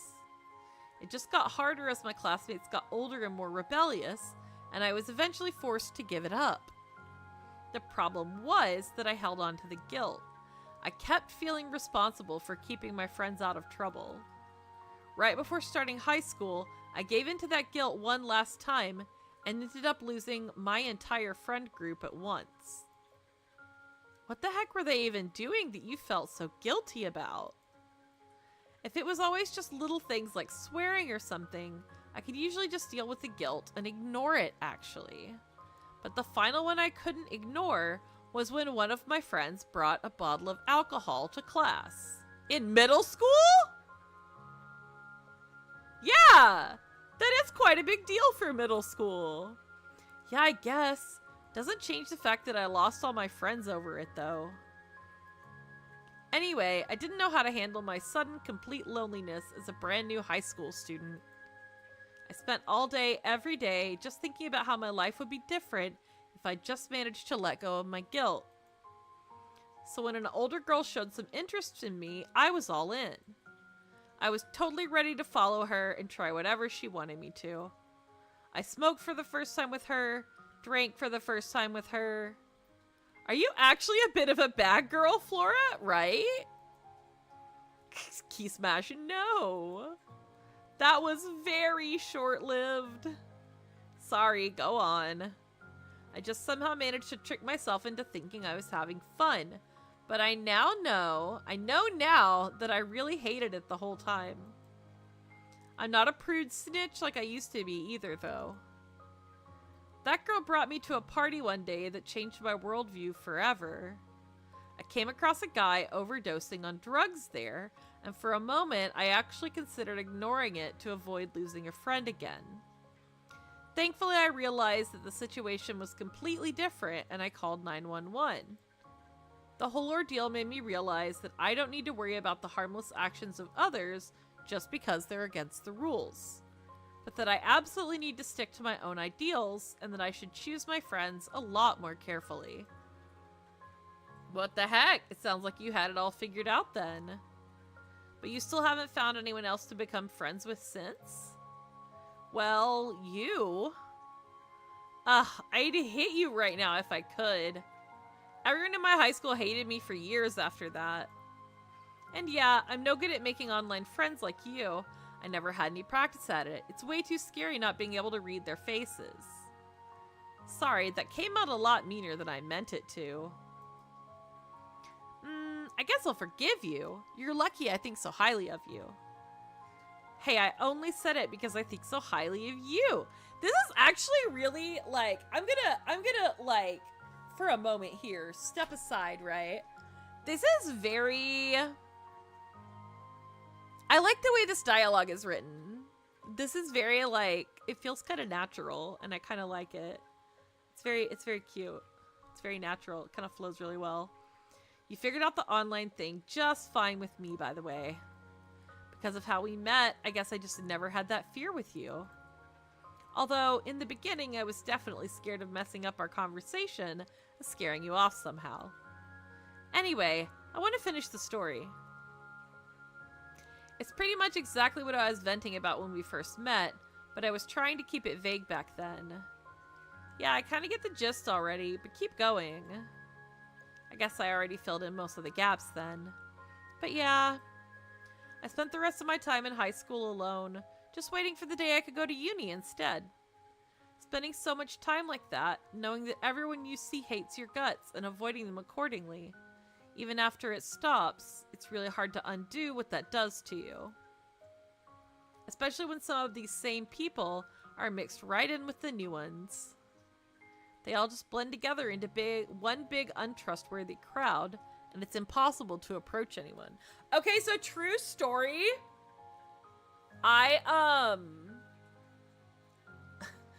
Something similar to this happened to me in high school. Actually, somewhat similar. And I actually wasn't the one who called the police and stuff in this situation, but I did get blamed for it. So my entire high school career was just people thinking that I had called the cops on like the big senior like beer party thing. And I was like, no, because when I realized that's what it was, I got a ride home. I just left. I got a ride home. I didn't tell my parents what was up. I didn't do anything. I just went home. But one of the other girls had called the cops on the party and decided to tell everyone that I had done it and to blame me for it because she didn't want everyone to hate her. So I spent my entire high school career being hated until this girl finally like fessed up on like her like senior hand all my stuff down day that we had. She like was like, yeah, it was me. And I was like, excuse me, you just let me have the most miserable high school existence because you didn't want to have a miserable high school existence. What a high school girl thing to do. Like, she was not cool. And I, to this day, I'm like, girl, what? Like, you what? Like, no integrity whatsoever. Could never handle the guilt in her position. Yeah, she didn't care. She also was, like, really horrible to her boyfriend the entire time that they were dating. So, like, yeah. She was not a good person. I'd love to look her up and see what she's up to and see if she's, like, single as all hell, because she certainly, at that time, was not a good person. Yeah, she just let me, like, baby freshman take the fall for it, even though she was a little older. She just, like, let me take the fall for it and let everybody, like, people would call me names. Yeah, Tombstone's ex, right? People would, like, call me names when I would walk by them and stuff like that. She's a nurse now. Oh, but she was going to nursing school. Yeah. She wanted to be a nurse. You're not even, like, that's the funniest part. It's not even the she's a nurse meme. She's probably literally a nurse. Yeah.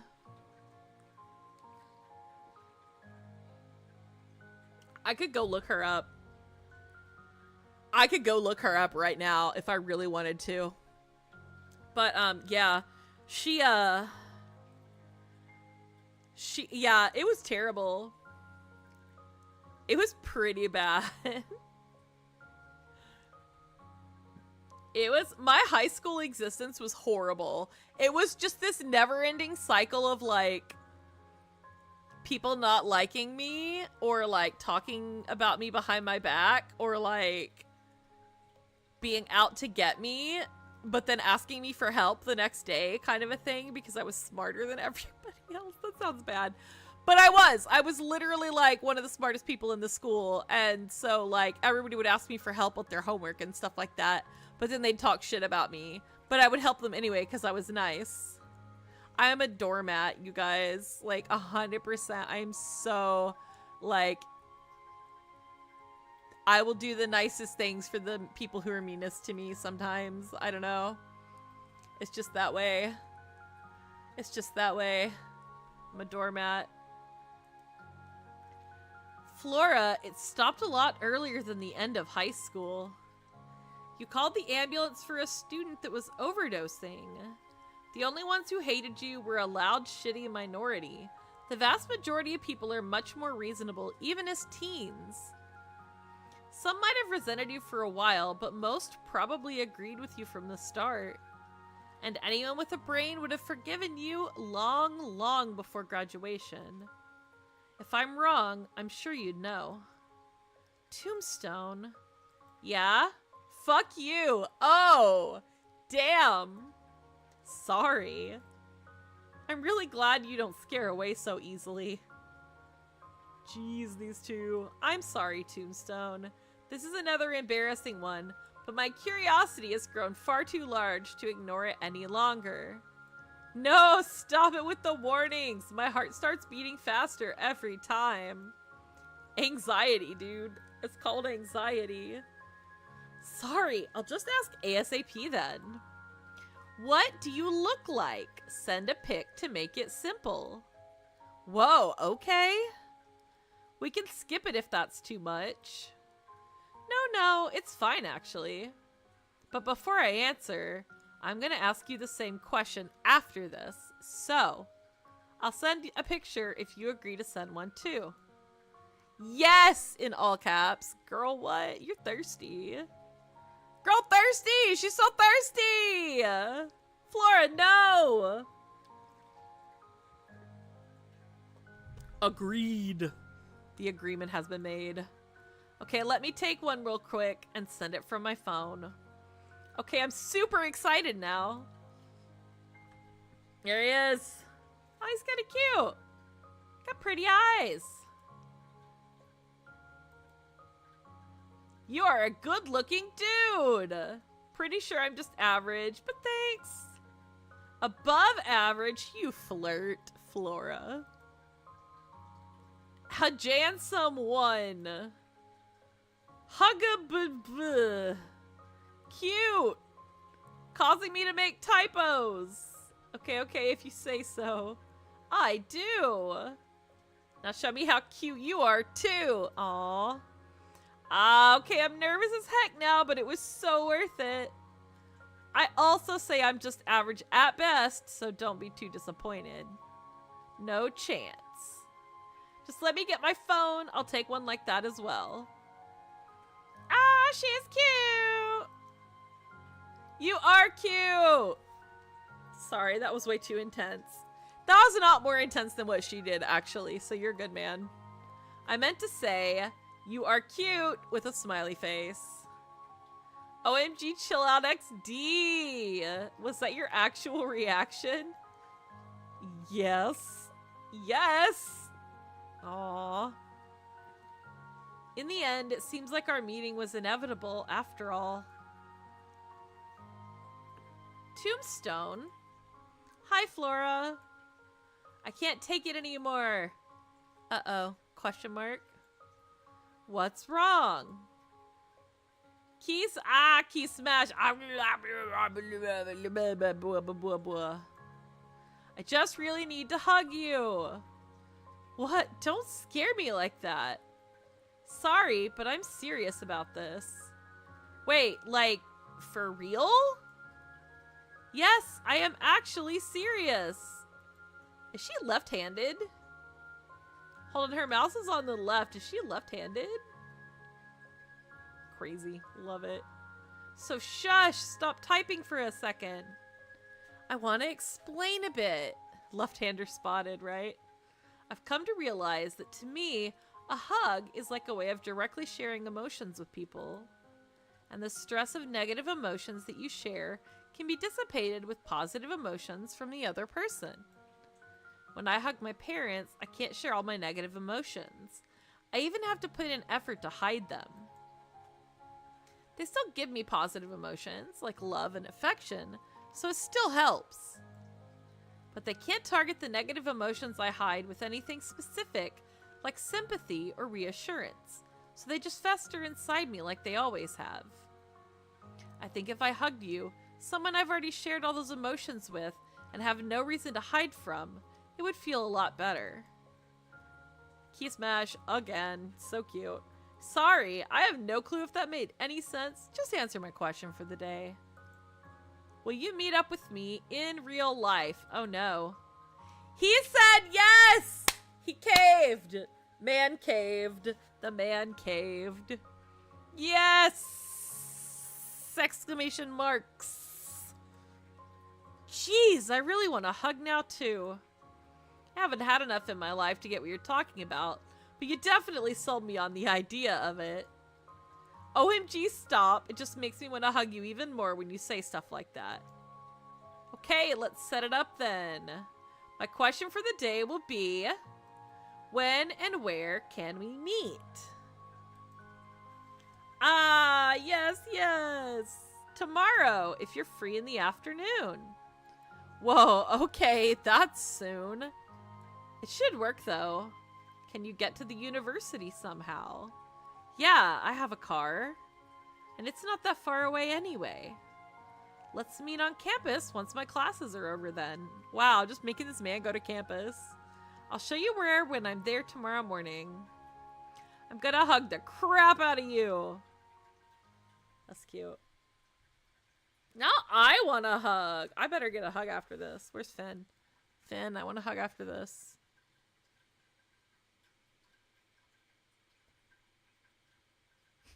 Remember when we had a whole convo about I can't wait to platonically cuddle you? Same vibes. Absolutely was thinking the exact same thing. Yeah. Thanks. Was thinking the exact same thing. Yes. We're bad at this. I'm so glad we figured it out eventually. I smile at my reflection in the mirror, finally happy with my outfit for today. Warm-ish, feminine, cute, and comfortable. I look like the person I want to be. I turned to look at my clock for the millionth time this morning, amused to see there's still over an hour left before I have to leave for class. Time has been passing slower than ever since last night, and even though I barely slept, I couldn't help but wake up super early this morning. I mean, I'm finally getting the hug today. The hug that's been on my mind every single day since I first met Tombstone just under a month ago. Damn! A month? Speed run, girly! Dang! Sure, I have plenty of doubts about meeting some random guy I met on the internet, but those doubts have slowly been washing away one by one with every conversation we've had. He answers every question I ask promptly and with sincerity. He's just so genuine. His life is so mundane that I can't even begin to think that he's been lying about any of it. I know he is who he says he is, a young guy around my age. We exchange pictures with our chat in the background as proof of authenticity, and there's no way he could have faked that so fast. In fact, I was the one to suggest meeting up in the first place. I even feel like he was kind of reluctant about it, actually. Since he made the rule about not telling me his real name, I don't think he ever mentioned it again at all. I wonder if that was to avoid making me feel uncomfortable. Or maybe he was just too shy to bring it up himself? I giggle at the thought. It's hard to imagine the open and sincere Tombstone I know being so shy, but it seems about right for the boy in the picture he sent me. Either way, I'm really glad I had the courage to bring it up myself. I'll definitely treat him right today. I'll take him to my favorite cafe, buy him a nice hot drink, try my best to make him comfortable.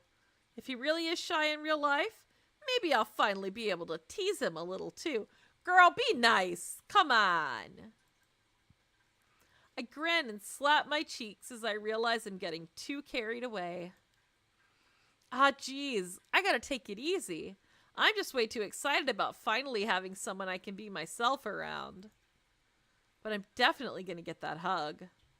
You get that hug. You do that. You do that. I believe in you.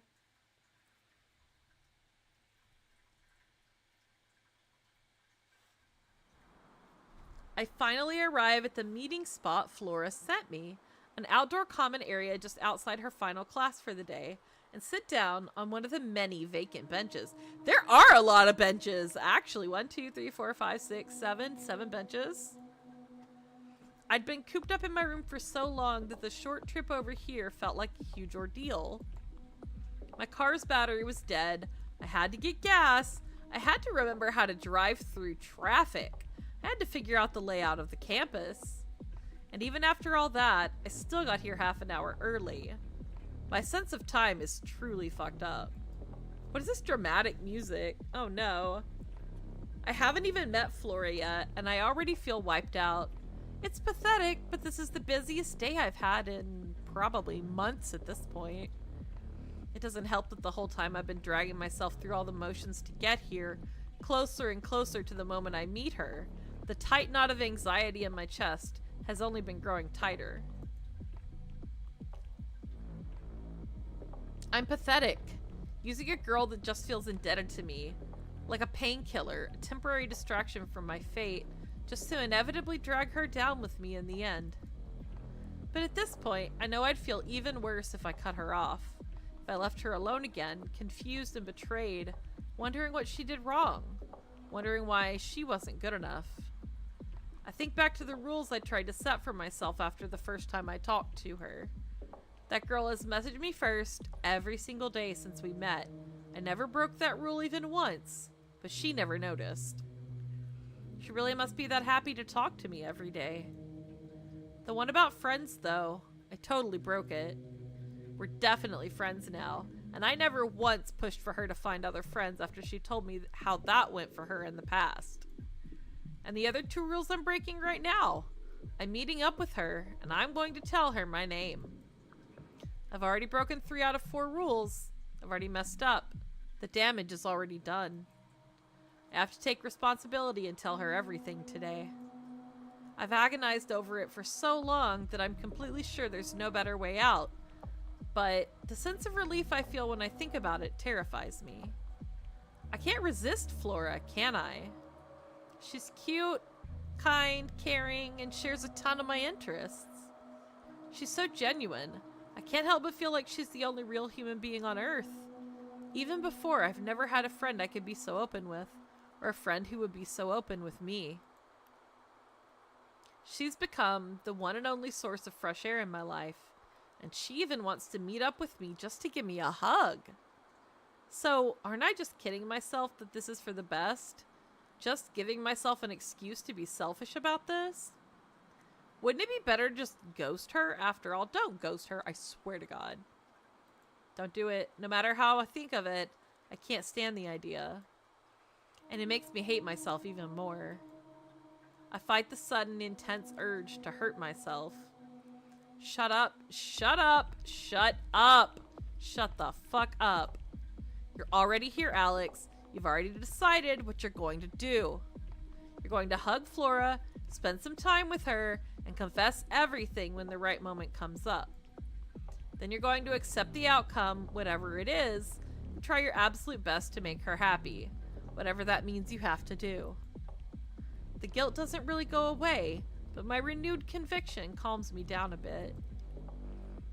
A sharp gust of wind easily cuts through my thin sweater, sending a shiver across my body.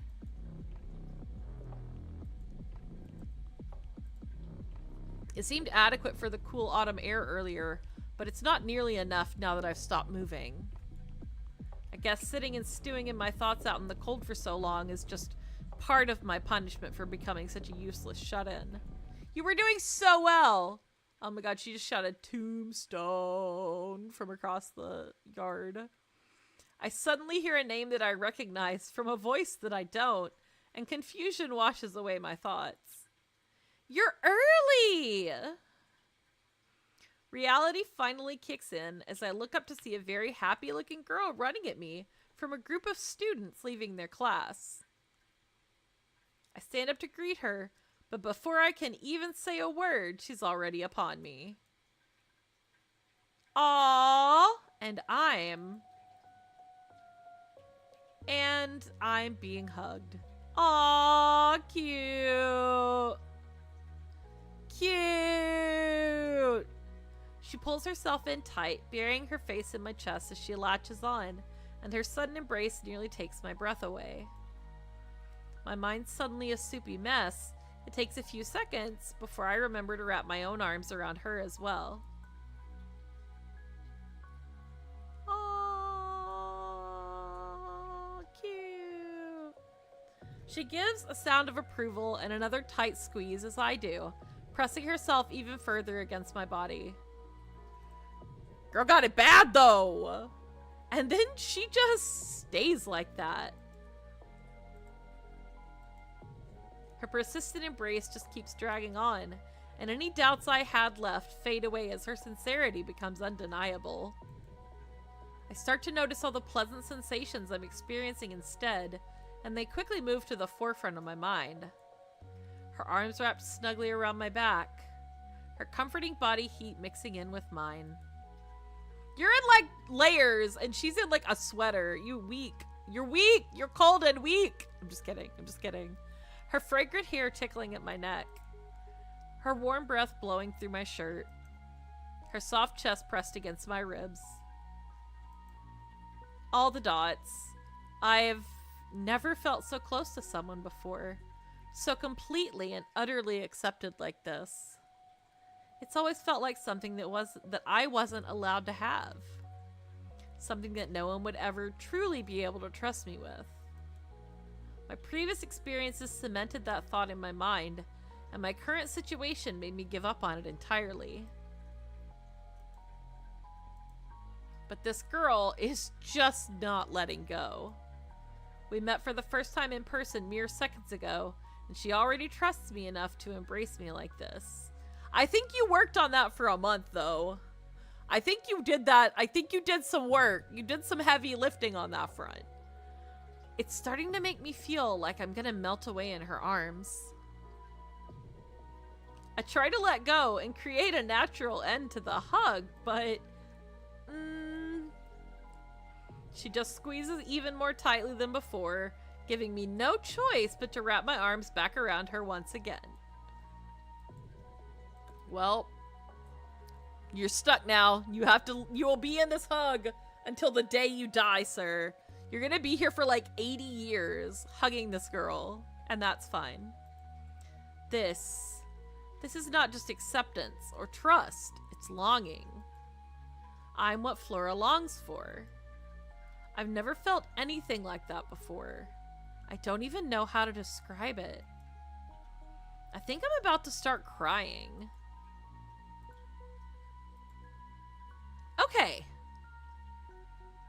She finally lets go and steps back, revealing her beautiful smiling face.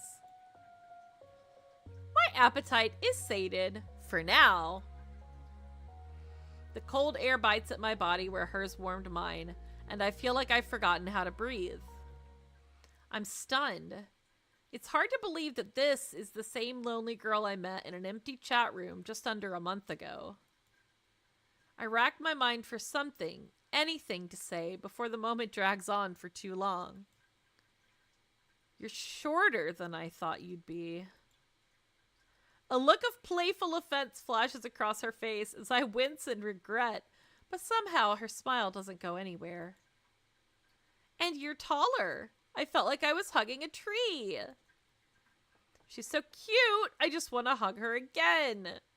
But despite the incredibly intimate hug we just shared, I can still feel the usual physical barrier between strangers around her. My mind remains just as blank as before as I grasp for the words to reply instead, and the awkward moment of silence I was trying to avoid soon hangs over us. I avert my gaze from hers. It's so much harder to do this in person. Aw, is she gonna laugh? Flora's eyes catch mine again as I look back over at her, and to my dismay, her smile seems to widen. You're so much easier to read in person. She quickly leads us on before I have a chance to respond, exaggerating a shiver as the cold starts to tickle at her exposed shoulders. Brr! Come on, let's go. I'll treat you to something warm. The barrier I just imagined between us shatters before my eyes as she reaches her hand for mine, pulling me by the wrist until I'm walking alongside her. She lets go once our paces match, leaving me a bit closer to her than I feel like I should be, and looking over at me with a grin. My heart starts to race again. I can't help but wonder if I'm not really cut out for this. Sorry if I'm a bit awkward right now. I'm honestly way more nervous than I thought I'd be. My plea for mercy elicits another giggle from the girl encroaching on my personal space. Don't worry, it's way more fun this way. It's nice having the upper hand for once. Jeez, she's really enjoying this. Uh-oh, I see food. I see strawberries. Flora takes me to a bright, trendy cafe right on the edge of campus, nodding her head with satisfaction as she leads me inside. Oh wait, there's donuts in the corner over here. Donuts. Donuts. Good, it's not too busy right now. We'll be able to sit down. She turns back to me with a hint of mischief in her eyes. Let's order first, then I think you have something you need to tell me. My real name. I'm well aware of how the rule I made became a promise instead. Ah, yeah, I remember. The mischief fades, and her smile turns sweet again as it widens. Good, I'm looking forward to it. She quickly moves on, pointing us in the direction of the cafe's menu. So what are you gonna order? I feel a disturbance in my soul when I look up and see some of the prices on the chalked-in blackboard above the till. $7? $8? Since when did coffee prices approach double digits? Yeah. Felt. I shake it off and try to just pick out something to order instead. The cafe basics on the menu are familiar, but I quickly get lost as I read down the list. I've at least heard of a macchiato before, but what in the hell is an affogato? A piccolo latte? A ristretto? As if to neatly cap off my confusion, the final item on the menu is simply called Magic. Maybe I should just get a cup of tea? Flora laughs at me as she pulls me into the line to order. I'm treating you as a thank you today, okay? So make sure to get something nice. I try to fight the smile growing across my face as I realize she really can just see right through me. Okay, I look back up at the menu, but the expensive drinks are still just as much a mystery to me. I have to turn to Flora for help, after all, and the amusement on her face is clear as she expectantly waits for me to speak up. Sorry, I don't have a clue what most of these drinks are. I'm not really a big fan of coffee. What can I order that isn't too bitter? Her smile reaches critical mass as I fall for the bait. Hot chocolate! Here we go. I can't help but crack up along with her as she laughs out loud at her success. Oh, come on! No, I'm serious. It's actually really nice here. They make it with real chocolate and milk. It's great. Oh, that actually does sound good. The powder and hot water stuff is always a disappointment. I glance back at the menu to look for the hot chocolate, wincing when I see the price next to it. Real chocolate and milk, huh? I guess that's why it costs as much as a latte. But hey, at least it counts as something nice. Okay, I'm getting a hot chocolate then. What are you gonna get? Flora opens her mouth to say something, but quickly sprouts an uncontrollable grin as she stops herself. What? She turns away, hiding her face with a hand, as she tries to stop herself from laughing again. Heh. Hee. She's dying. Hey, what's so funny? Nothing, it's just... She can't keep a straight face, and immediately has to stifle some more giggles in her hand. What's funny? She eventually turns back to me after regaining most of her composure for good. Sorry. I just realized I should probably stop teasing you, And that was really funny to me for some reason. I was gonna say I'm a big girl and I'm not scared of coffee like you, but that was way too mean. I give her a light chop on the head. Yeah, right after you told me to get a hot chocolate. I don't even mind coffee that much. I just wanted something that wasn't too bitter. Getting defensive now, are we?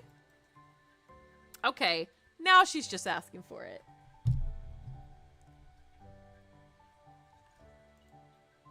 I bring my hand up to the height of my face and make a show of lowering it down to her head.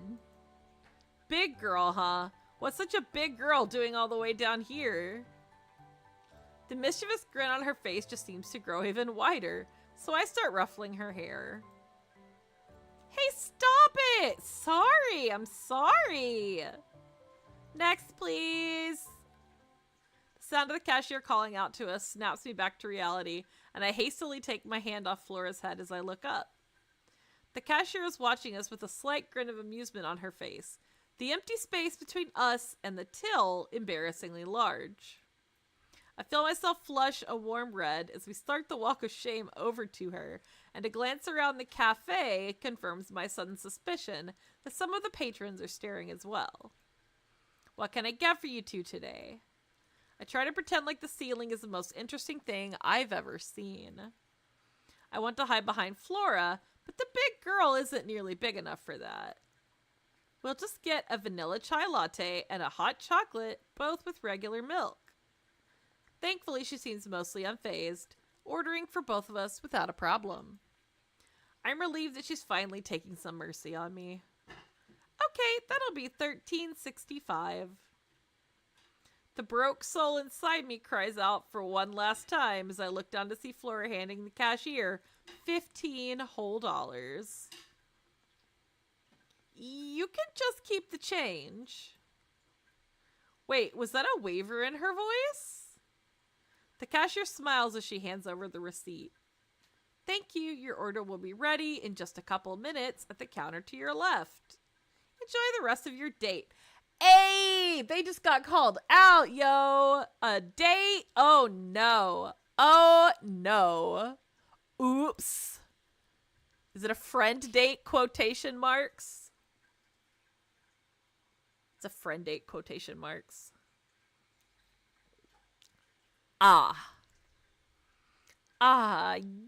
Yeah.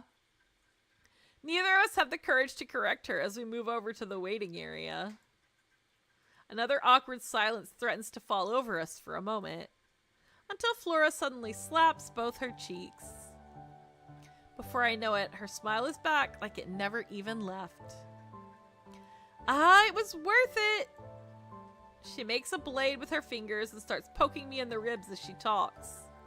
At least I got you to open up a bit. Hey, stop that. I'm open. Oh my goodness. Seems like her morale is already back at full power.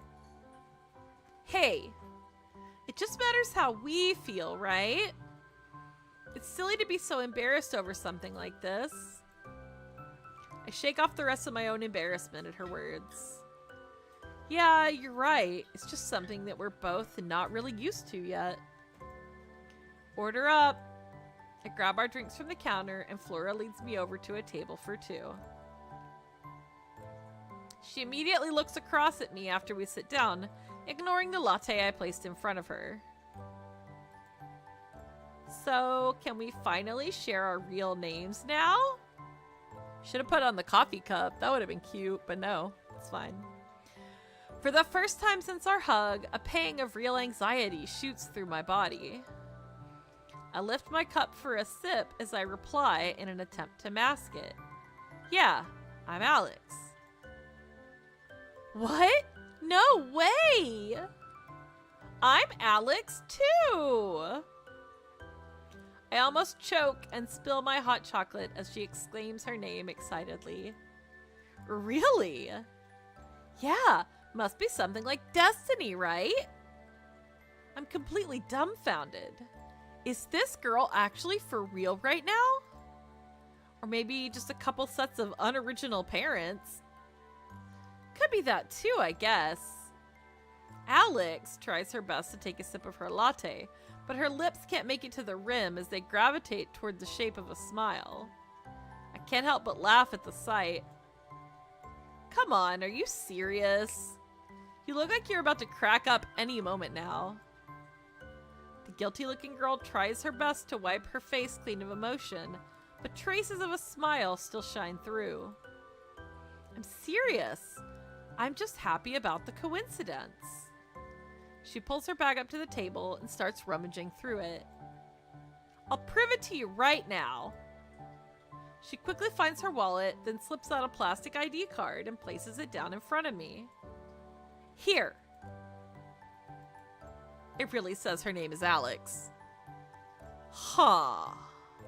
I slide the ID back over to her before I can read all the rest of her personal information. I'm sorry I doubted you. Good. I forgive you. It's honestly a really crazy coincidence anyway. We both pause to take our first actual sip of our drinks, but I nearly spit mine out again as another funny thought passes through my mind. She rushes to put down her latte and interrupt me. Hey, shut up! I definitely did not stalk you and forge that ID, so don't even say anything. What? That's rather self-incriminating, don't you think? No! She cracks and we both start laughing again. Aww. After we calm down a bit and start taking an actual moment to enjoy our drinks, I try to wrap my mind around it. I guess our name, Alex, doesn't really feel like it fits her at all. I've always thought of it as the epitome of my mother's laziness, the most basic, common, unisex name you could possibly think of. But to her parents, and to the millions of other parents that also chose it, I guess it must have had something going for it.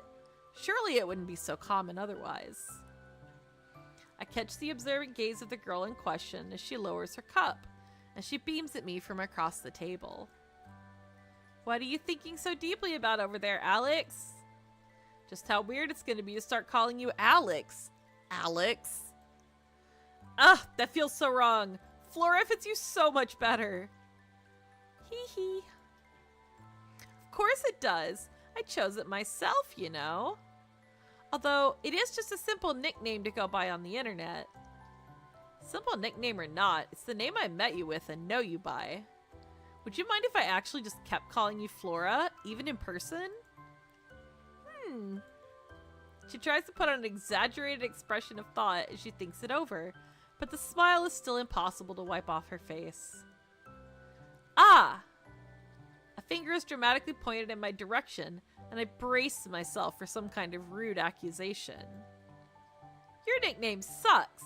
Alex fits you way better. So I'll agree to your request on two conditions. Firstly, you always have to let me call you Alex from now on, even online. And secondly, if you really want me to take something seriously, you do have to call me Alex as well. Wow, the stipulations. The stipulations. Ugh. The rest of my time with Flora passed by at lightning speed, and we ended up chatting away until the cafe closed down for the day. It only really lasted until 5 p.m., but the early autumn sunset made it seem like we'd passed the whole evening away in there. This is it! I somehow got roped into driving her home, and now we have to say our farewells right in front of her house. I don't really want her parents to see me. I'll just stay in the car. Thanks, Alex. No problem. That was a lot of fun. Something's bothering me. Flora gets out of the car, but pauses once she reaches the driver's side door. Hey, get out here. I need another hug. She says something that I can't quite make out through the door. I roll down the window to talk to her. What did you say? I said get out here. She suddenly reaches in through the window, catching me by surprise and swinging the door wide open before I can stop her. Ah, hey! and buckle my seatbelt and get up to go after her. And she immediately catches me in a hug. She latches on just as tightly as before, speaking into my chest as she squeezes me. We have to meet up again soon, okay? Shit. Yeah, you're in it now, boy. I gingerly put my arms around her. Yeah, let's set something up in the chat later. Shit! I'll be looking forward to it. The hug doesn't last nearly as long as the last, but I feel the same warm imprint of her body left over on mine as she quickly heads back toward the house. You idiot. How useless is your conviction after all? She reaches the sidewalk and turns to wave goodbye. I wave back. Stop her. She reaches the side of the house and stops to open the gate.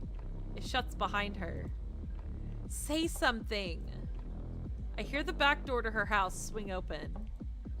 You still have time. Slam. A sharp pain pierces my chest as the door slams shut. The world around me changes completely as I'm left alone once again. I'm such a stupid, selfish bastard.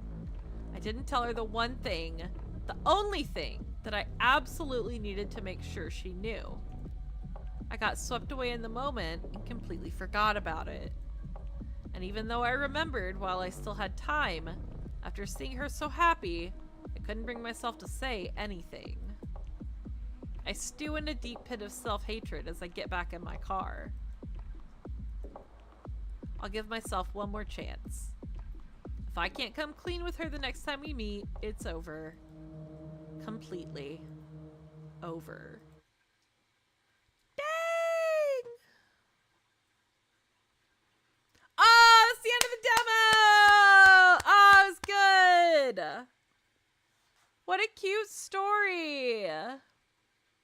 Let's roll the credits! Do-hop you! Hey now! Hold on! You got me!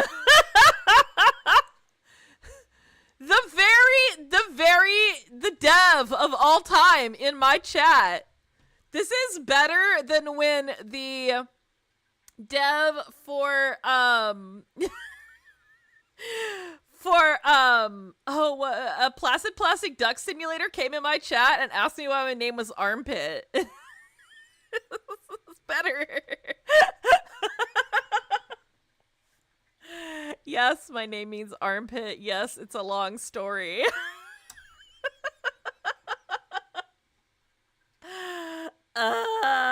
It's a long story. No, that was delightful. That is so cute. I know it's gonna be like, there's gonna be like, you know, there's always gotta be like conflict that's gonna come up later, or like difficulties because there's a lot of the you know, a lot of the story left. But no, that was really good. That was so cute. I really especially liked the chat room writing, which like I'll give you the happy Ascella lore drop and not the depressing Ascella lore drop that I was gonna give, right? Let me jump back to my chatting screen real quick and have some background music so we're not just sitting in silence here. Okay, hi again, it's me again. I loved the chat room part because when I first got into being on the internet, like, and we were talking, like, let me date myself real quick, 1998, this was 1998, and I would go into chat rooms for my favorite movies, and I would talk about, like, my favorite movies and stuff in there, and eventually this turned into me going into, like, certain chats that were for, like, role-playing, and so I was, like, role-playing, like, Sailor Moon and, like, Star Wars and stuff like that, and there was just something about, like, the way that this was kind of written and the way that it kind of flowed that really reminded me of like my younger days in chat rooms where you're just like so you're a little guarded, but at the same time you're like trying to figure out the people you're talking to. It's like, I don't know, I really liked it. I thought it was very authentic. And very cool. Loved that. And I want to say also something really funny. Maybe it's not funny, maybe it is funny, I don't know. But when I went to Steam, it was like, this game is like other games you've played, and the other game I've played that it said it was like was A Date with Death, and I'm like, the only thing this has in common with that game is that there's a chat room. Like I don't know why it said that. But no, equally delightful. I really enjoyed it. Cannot wait to see the rest of it. Doo-Hop, seriously, smashing work. Loved it. I was a little worried after my bad day today that I wasn't gonna be able to be like, to hack it, right? But like, it's really interesting, and I think there's a lot of, it's very thoughtful too. Like, it's very thoughtful because I don't know you, right? I don't know any of the dev team, obviously, as people. But if you've ever struggled, a 2010s chat room, yeah, there you go. You understand. Do you remember AOL Instant Messenger? Because that's where I lived. AOL Instant Messenger.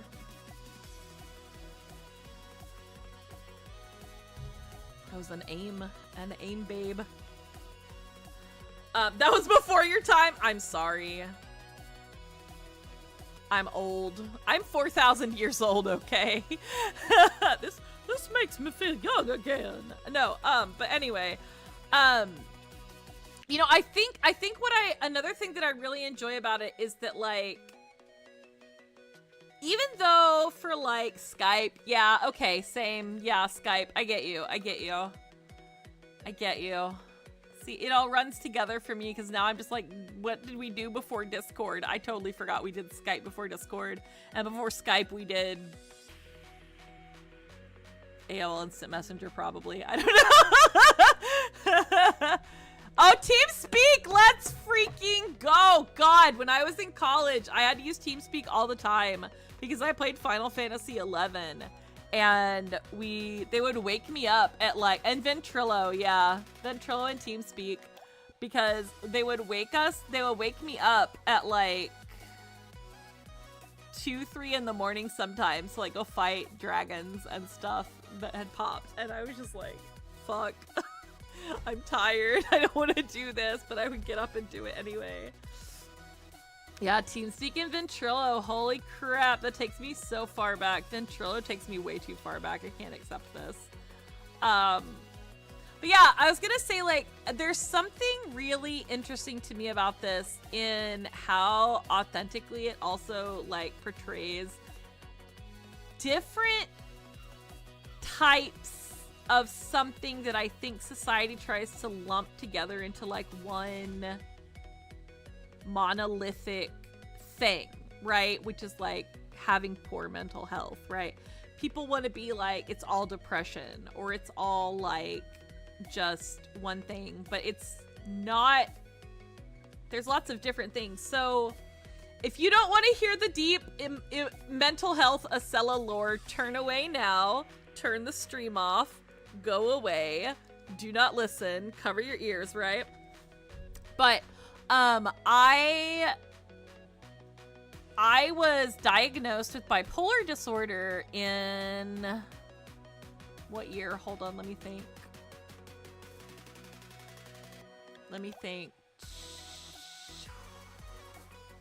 2010, 2011.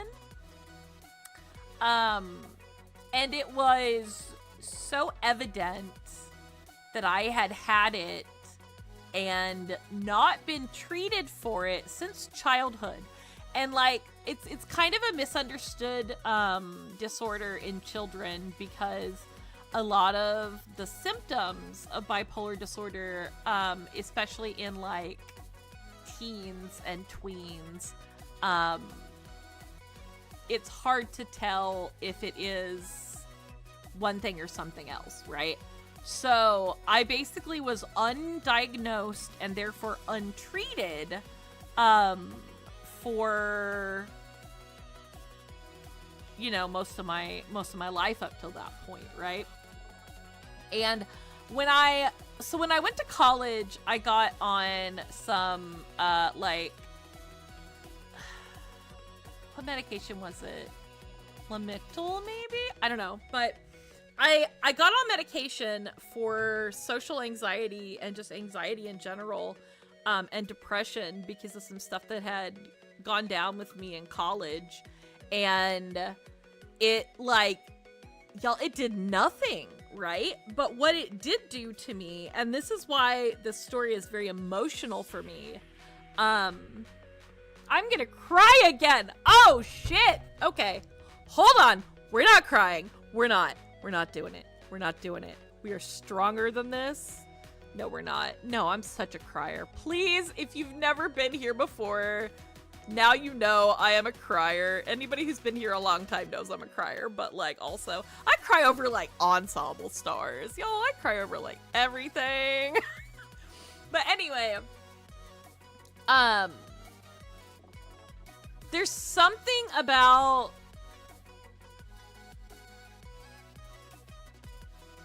the way that, especially in the early parts, that it talks about like the way the world views mental health issues versus the way you view your own mental health issues, that I think is especially poignant.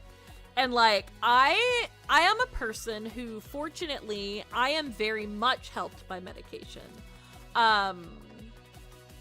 Yeah, big cries. I think too, it's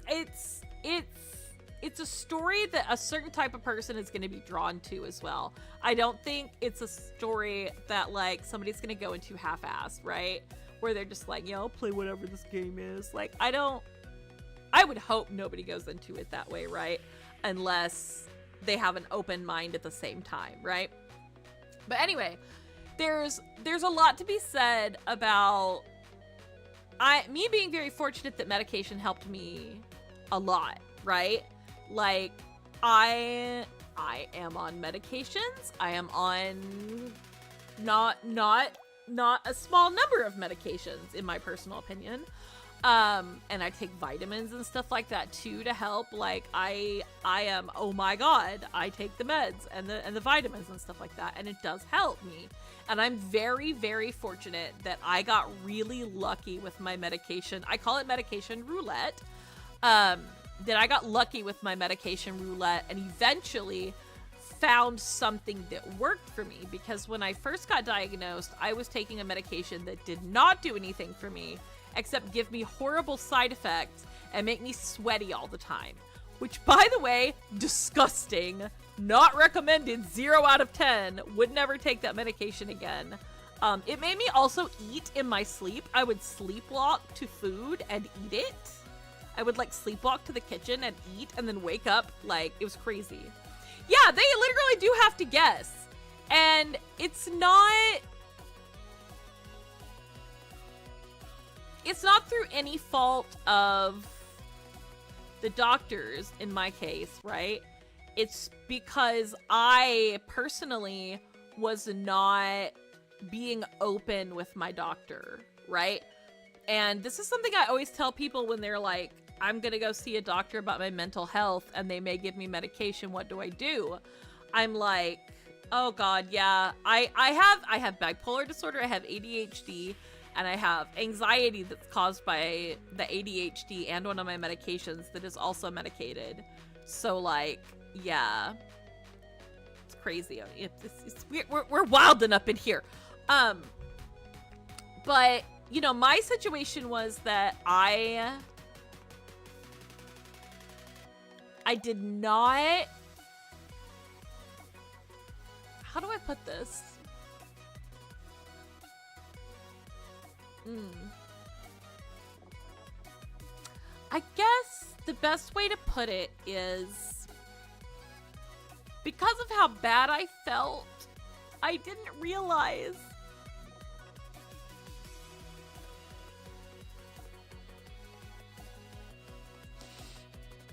yeah, putting the spice in neurospicy for real. I didn't realize it didn't have to be that bad, you know? And, it was a really difficult time in my life, and, like, I'm actually glad that Zen is in the chat right now, because when Zen met me, Zen is my wife, by the way, Duhop, Zen is my spouse, when we met, I was not on good medications. They were doing nothing for me but giving me side effects and making me just worse. And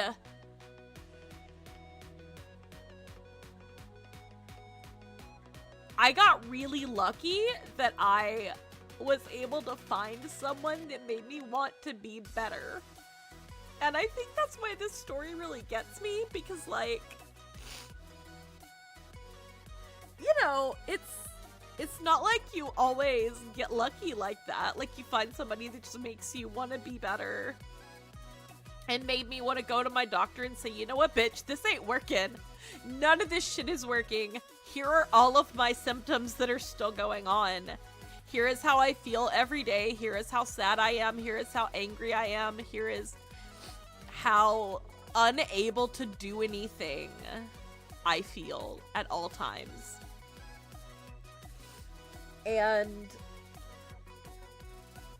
you know, not everybody is lucky enough to find somebody that directly or indirectly kicks their ass into the mode of the brain that they need to be in to accomplish wellness, right?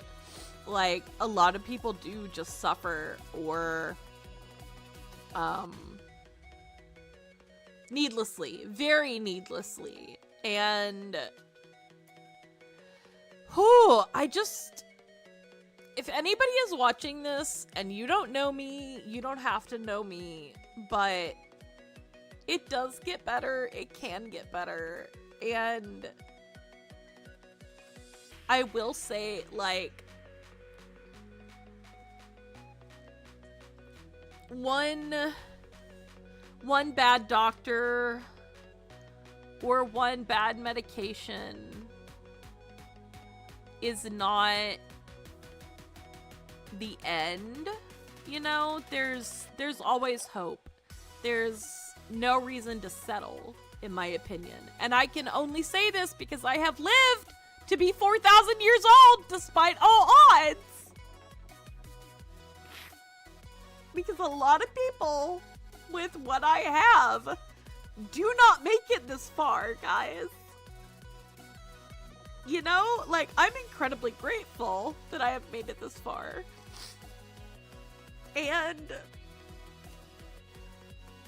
it's just very important to me that people understand that, you know, there are dozens, if not hundreds, of options if you keep being honest with yourself and others, and if you just keep advocating for yourself, which is just so hard to do, especially if you're young. You know, you may be a teenager or something like that, and you feel like nobody is listening to you. You know, or maybe you're a little older and you feel like the world is just not going anywhere for you. Or that, you know, it's not worth the years that you have spent trying, because you guys, it took me years to figure out my medications. I'm telling you, it took me from like 2004 until 2000, I want to say probably 2020, to get my medications figured out to a point where I am stable and happy and healthy-ish, varying values of healthy, sorry. Look, we're all struggling with something. I am just struggling with everything. You know, it's just, it is, the struggle is worth it. It is worth it to keep. Yeah, it really sucks when the first thing you try doesn't work, because a lot of the first things they try are going to be like the really basic old tried and true kind of drugs that they're like, okay, we have to start here. And 9 times out of 10, guys, it's because your freaking insurance will not let them not start there. Because they have to prove that that doesn't work to get you on other stuff. Okay? This is, if you have insurance, this is part of the battle, unfortunately. And I can say this because I have a very large amount of insurance knowledge for undisclosed reasons. But it does suck if you try something and it doesn't work. It sucks if it makes you feel worse. It sucks if it does nothing. It sucks if it makes you sick to your stomach.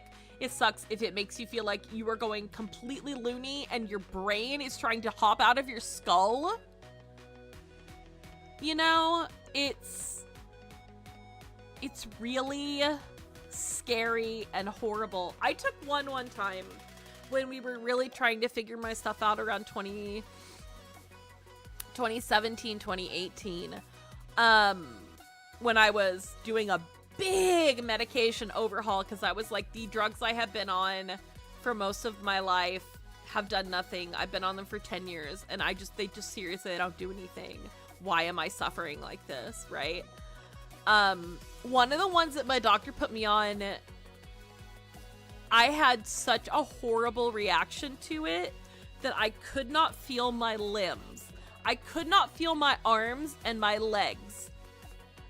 And I called my doctor and I said, I can't feel my arms. I cannot feel my hands. I am sitting at work at the office. I am trying to type and I cannot feel my fingers. I feel like I just have stumps. I don't know what to do. And she said, keep taking it. And I said, I'm coming to your office right now and we're doing an appointment. You're working me in and we're figuring out something else because I am not doing this. And that was when I finally stood up for myself and started advocating for myself. And I said, you know what? No, this is not fucking working. We're not playing this game. And she said, well, sometimes that'll wear off. And I'm like, I don't care. I can't function. If I continue to not be able to function, this is not going to happen, right? And sometimes you do have to put up with the side effects. I will say that. Sometimes, like, y'all, I'm on Wellbutrin, okay? And, like, I credit Wellbutrin with literally saving my life. Literally. 100%. Hello, I will shill for this drug, okay? Whatever. It was good for me. It made the horrible thoughts in my head stop. And I will take any side effect that comes with that for the most part. This was actually a later edition. This was one we added on in like 2019, 2020. When I was still having like suicidal thoughts and stuff like that, even though everything else was fine. I would just, when I would hit depression, because what you gotta understand about bipolar disorder, guys, is like sometimes you are up, and when you are up, you are in the stratosphere and you can do anything and you have the craziest energy in the world and you think you are a genius, and then you crash and you are so depressed that you want to die. That's just how it is. And like, my crashes were so hard and they were so constant. And I have the type of bipolar that cycles very rapidly. So from day to day, I can go from being fine to being manic to being depressed from day to day. Usually with bipolar disorder, it comes in like bigger chunks of time. Most people who have bipolar disorder, there comes in like bigger chunks of time. So you'll be depressed for like 2-3 months. You'll be manic for 2-3 months. Like, it's its own special hell. Mine is very rapid cycling. So I can go from one day being perfectly fine and the next day I can be perfectly not fine. And that is why sometimes I have to cancel streams and stuff like that. Even though I'm well regulated, there are still extremes. And that's something about treatment as well that you have to remember, is that it's not always gonna fix everything. The goal is to make it manageable, right? So that you can also do some work with like therapy, just self-talk, self-awareness, you know, stuff like that, to push it the rest of the way, right? It's never going to be perfect just from a drug. That's not how they work.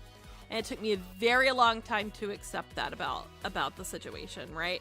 Because it sucks, because you want that miracle fix, right? Because you're miserable.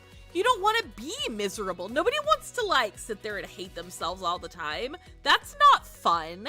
That's not life, right? Like, that freaking sucks. Exactly. Resetting your baseline. You create a baseline. So for me, my medication, what it does is I think of it as like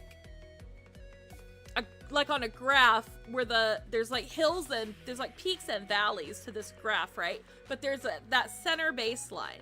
And what my medication does is it makes those peaks and those valleys much smaller and much closer to that baseline.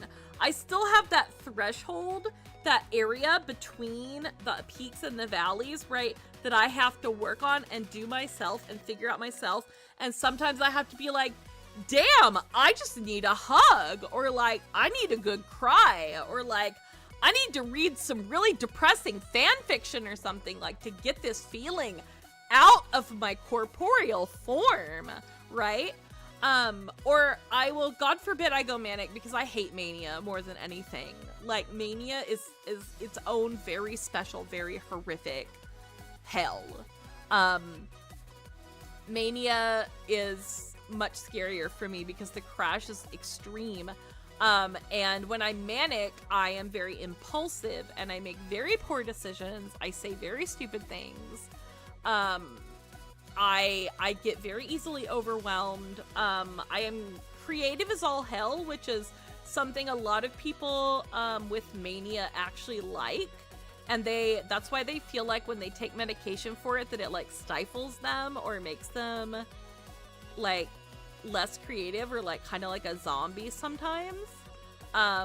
In part, that's just big in mania. There are some medications that do make some people feel like zombies, and that means it's the wrong medication, guys.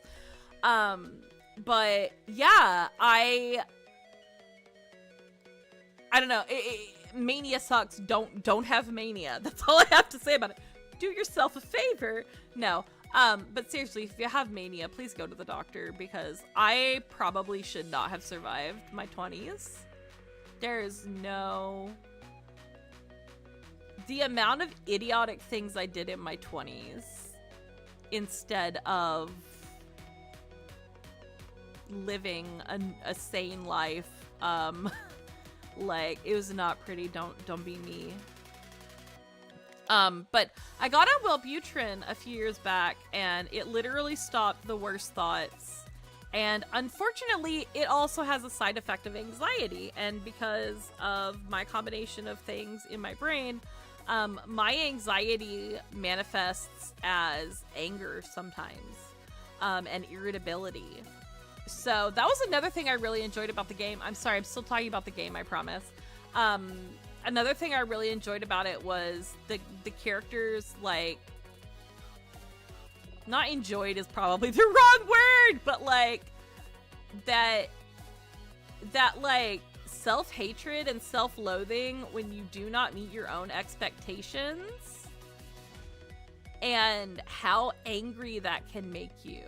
Like, that is so real to me. That is like so real to me. Appreciated? What's appreciated? Hold on. We must have a lag.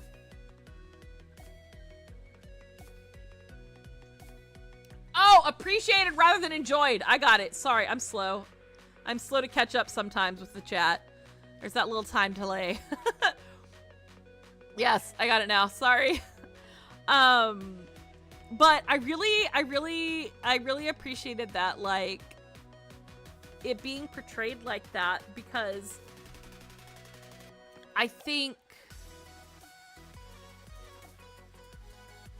a lot of certain kinds of mental illness, you do end up with that self-loathing and you don't know what to do about it, and it just, like, boy does it come out at the worst times. It just comes out at the worst times, and you're not— no, ad, we are snoozing you. Get snoozed. But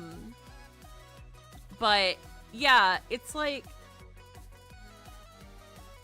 it's just very interesting. And I think it's really interesting too, like, to have two different characters who are experiencing similar— yeah, the anger gets overlooked a lot.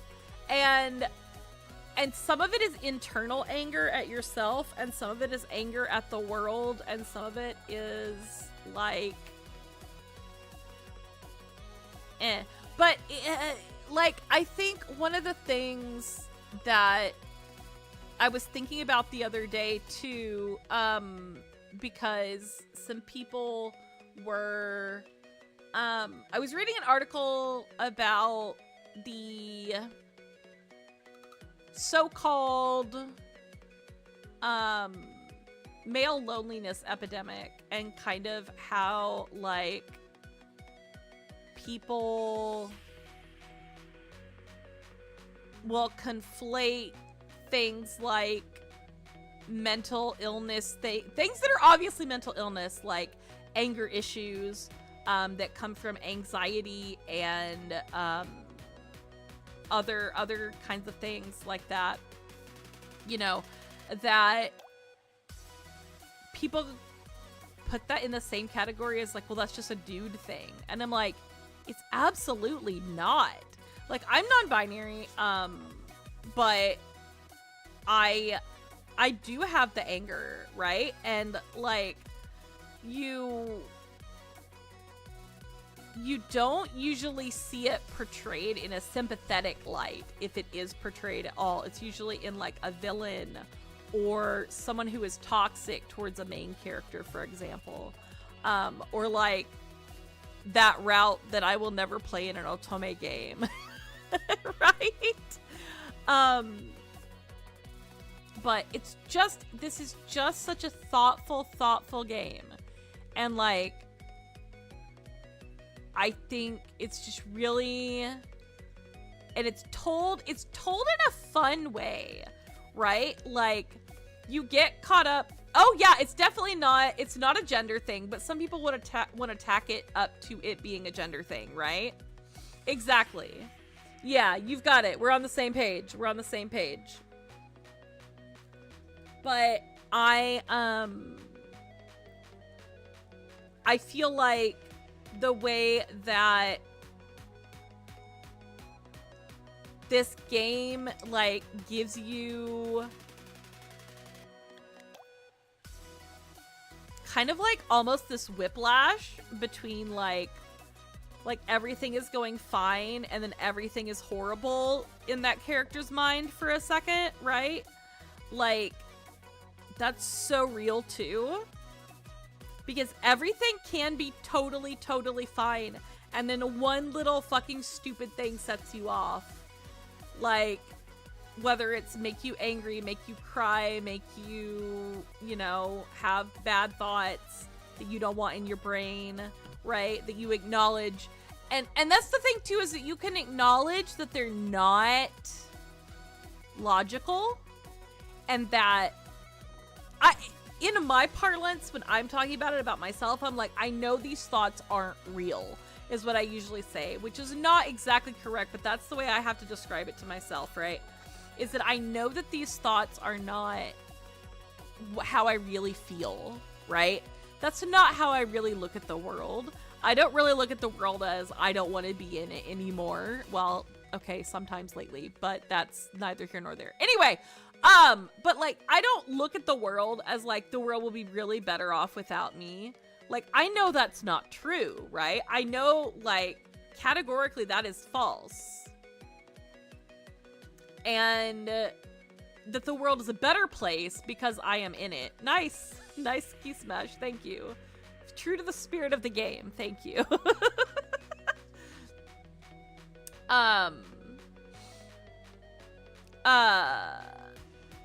But you know, are we key smashing now? Hold on, I must join.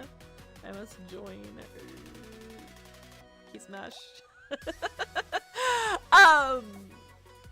But you know, it's like, it's not, oh gosh, I lost my train of thought because we were being silly. Shoot!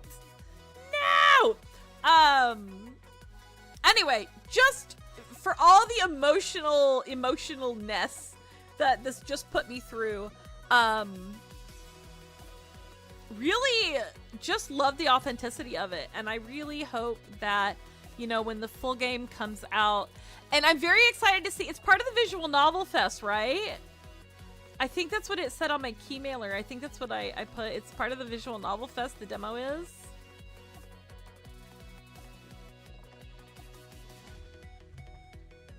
Oop! I gotta scroll up. Don't trust how you feel about yourself after 9 p.m. That's so true. Don't trust how you feel about anything after 9 p.m. Don't trust anything. 9 p.m. is the cutoff. My problem is I will get insomnia a little bit, and I will lay there and it'll be like 3 in the morning and I'll start thinking the real crazy thoughts. I'll start thinking the real spicy ones, and I'm like, oh no, we are not doing this. But then Zen is asleep, so I can't be like, please hug me. And I don't want to wake Zen up because I feel bad. So I just sit there on my phone and like spiral. Which is like the worst idea, by the way. That's why I'm laughing. I'm like, don't be me. Do not go on Instagram and spiral at 2 in the morning. Just at that point, go on AO3 and read you some fanfic. That's all you need to do with 2 or 3 in the morning. Message your bestie some weird fan art or something, you know? Like, that's what you need to be doing at 2, 3 in the morning. Don't spiral. Like, please don't. We would have some pretty good conversations if I tried to talk to you while you're asleep, because you do respond, actually. You literally will talk to me in your sleep. I would have to tell you about them in the morning. Yeah.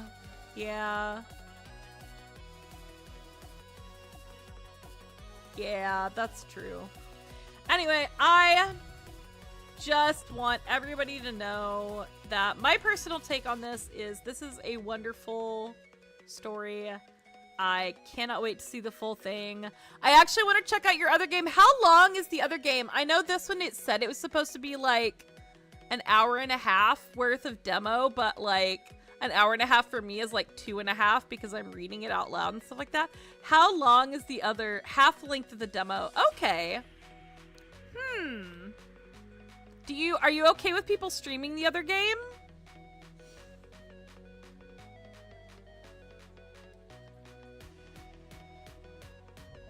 Because if not, I'm gonna play it anyway. I mean, that's fine. You're just conveniently here so I can ask you. Okay, cool. I will try to make some time to slot it in somewhere. I've got a couple of keys that I have to get through. It's not quite as well polished. Well, you know what? First games be like that, you know? No, I think it's incredible that this is only your second game. Like, is this only your second game for real? Like, that's crazy. That's so cool. It's very good writing especially for a second kind of an effort kind of a deal. Really like it, just as from one writer to another, especially someone who is very proud of their dialogue. Love it. Love the authenticity. I love the characters are a lot of fun, for varying values of fun, because they're very sad and depressed, but also they're cute. I I would definitely recommend this one, and I cannot wait to see the full thing. I will be grabbing it eagerly when it drops. I can't believe I got 2 dubs on games this week, guys. Like, played 2 new visual novels and loved both of them. What's that like? I mean, usually I don't dislike them, don't get me wrong.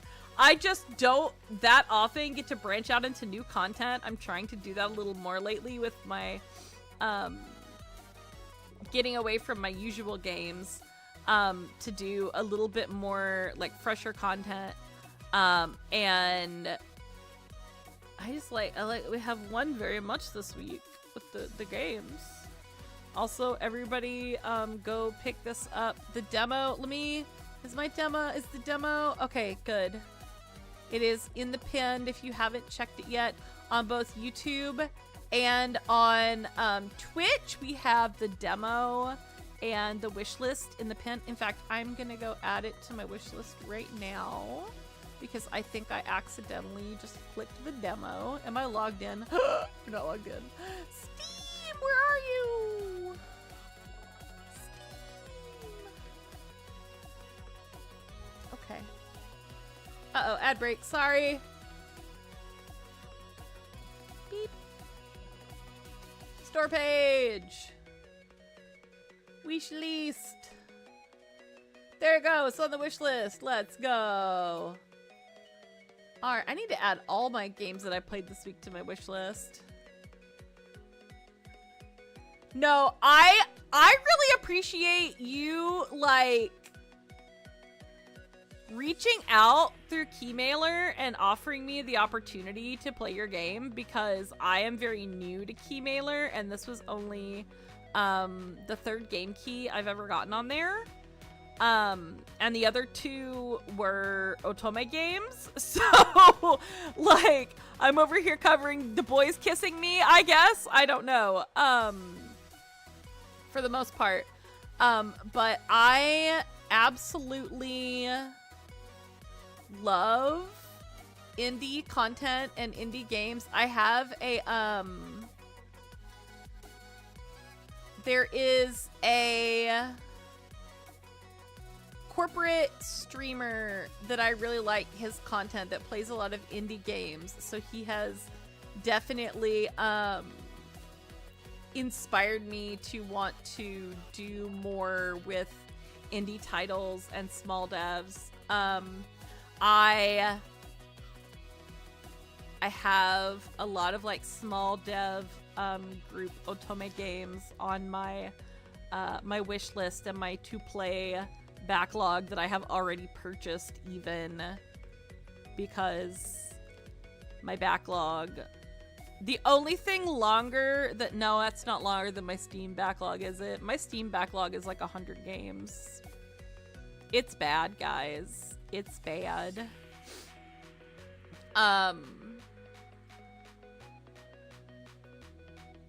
Yeah, it's bad. We don't talk about my Steam backlog. But I really, I will go leave a glowing review on my Blue Sky.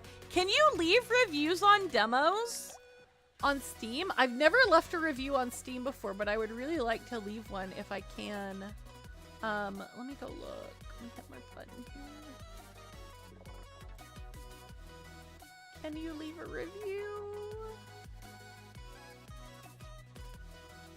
on a demo? There are no reviews for this product. Okay, I got you. That makes sense. That makes sense.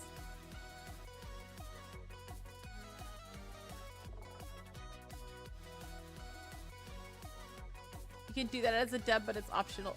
Okay. That's fair. I'm gonna add the other game to my wish list. And the soundtrack. Oh, the soundtrack. Yeah. Okay.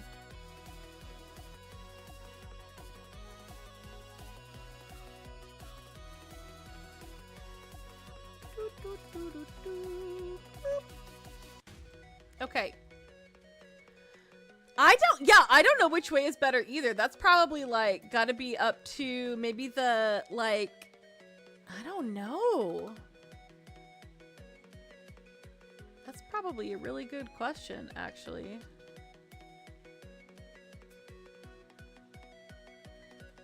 Oh no, no, do not look at ads on Steam self. Close Steam. Oh god, something got me. An ad on Steam got me, guys. I just got. Oh, it's a new feature. Okay, that's fair. Yeah, I just have never, I need to get in the habit of leaving reviews, but I must start doing that soon. I mean, mostly, like, a lot of what I play is, like, larger stuff, like, you know, your old, like, simulation games like House Flipper and Power Wash Sim and that kind of thing. On stream anyway, or they're games that if they want reviews, they want them on like Google Play.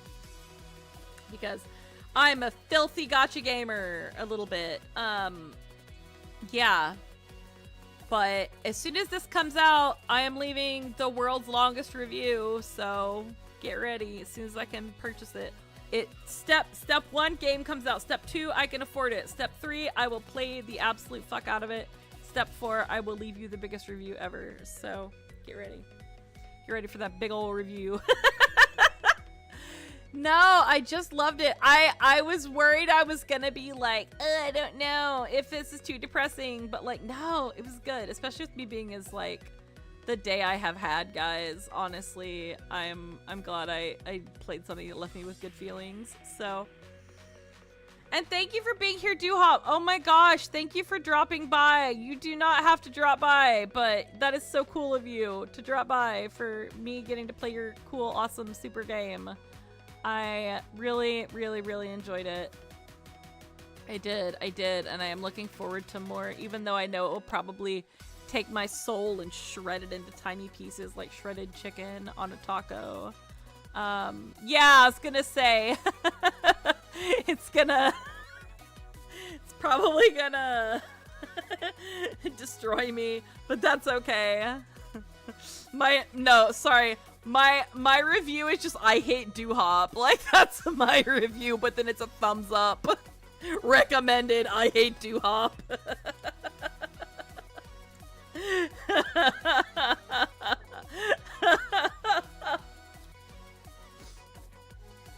Here's my review.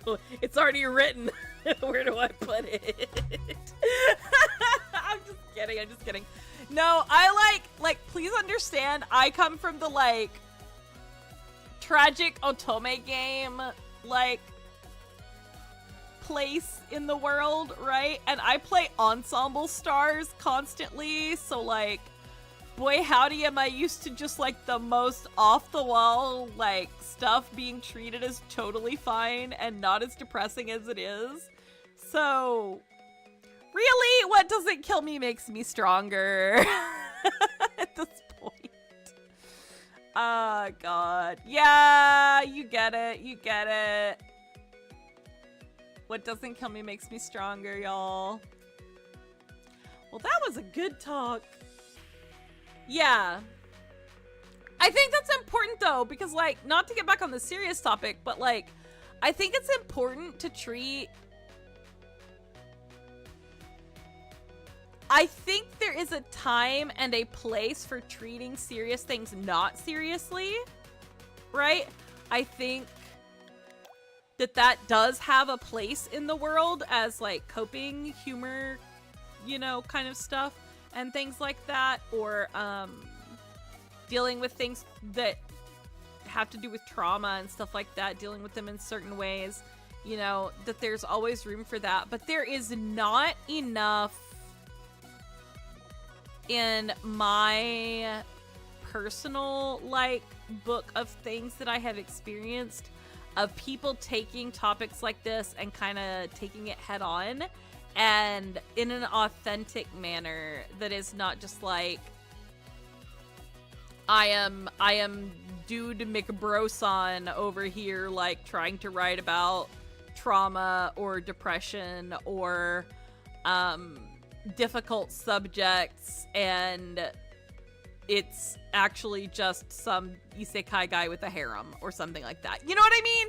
Like, it takes all types, but I think there's not necessarily enough people who are coming up to it like very authentically and being like, hey, like, I'm telling you, it's what's on the tin, guys. It's gonna be tough. It's gonna be depressing, but it's gonna be worth it. You know, like, it's going to be a worthwhile experience. And I think too that it could be, given, you know, however the story proceeds, it could honestly be a very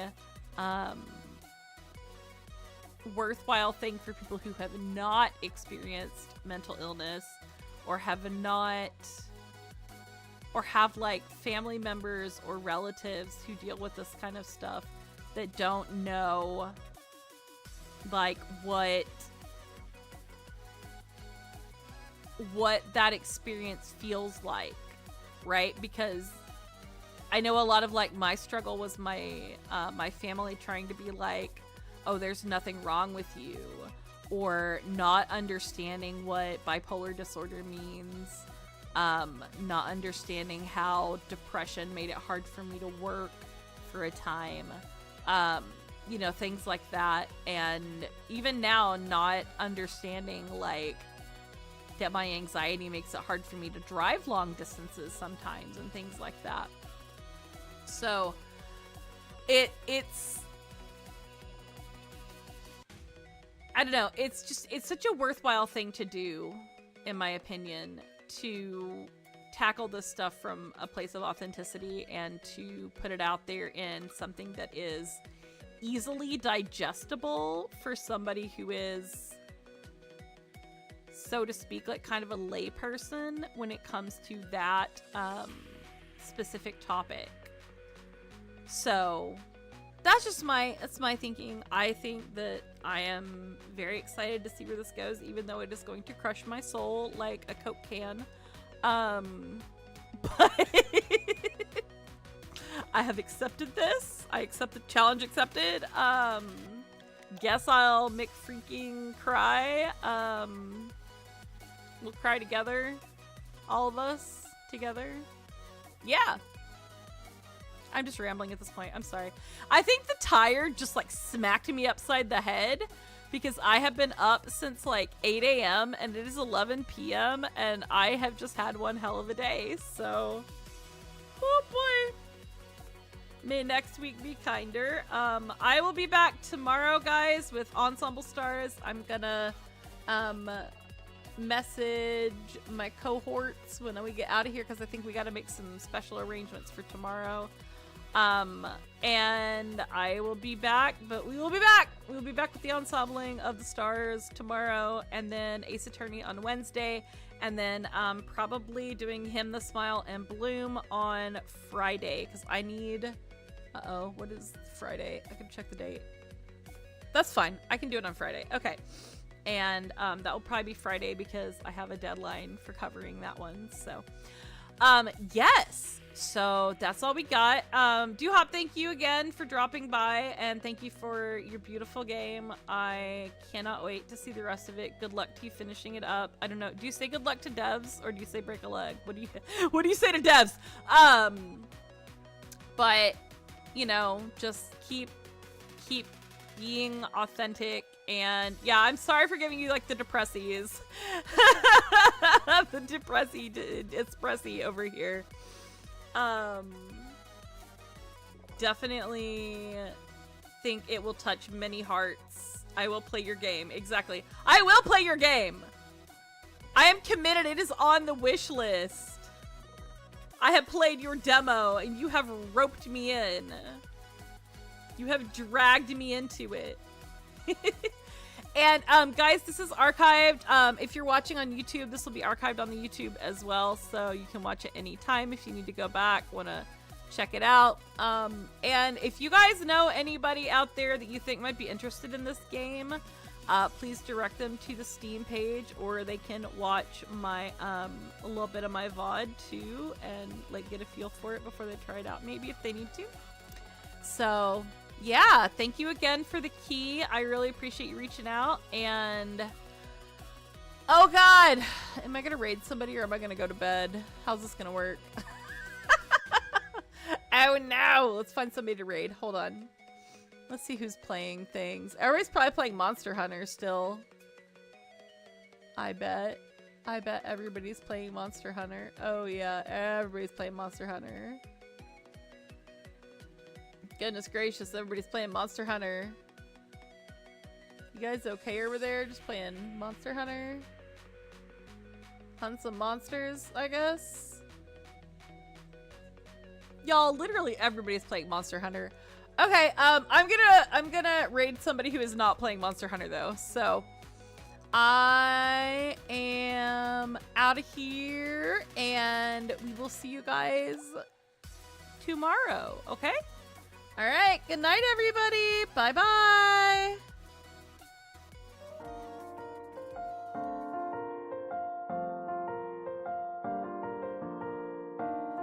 Exception, did you literally just come in here at the end of my stream?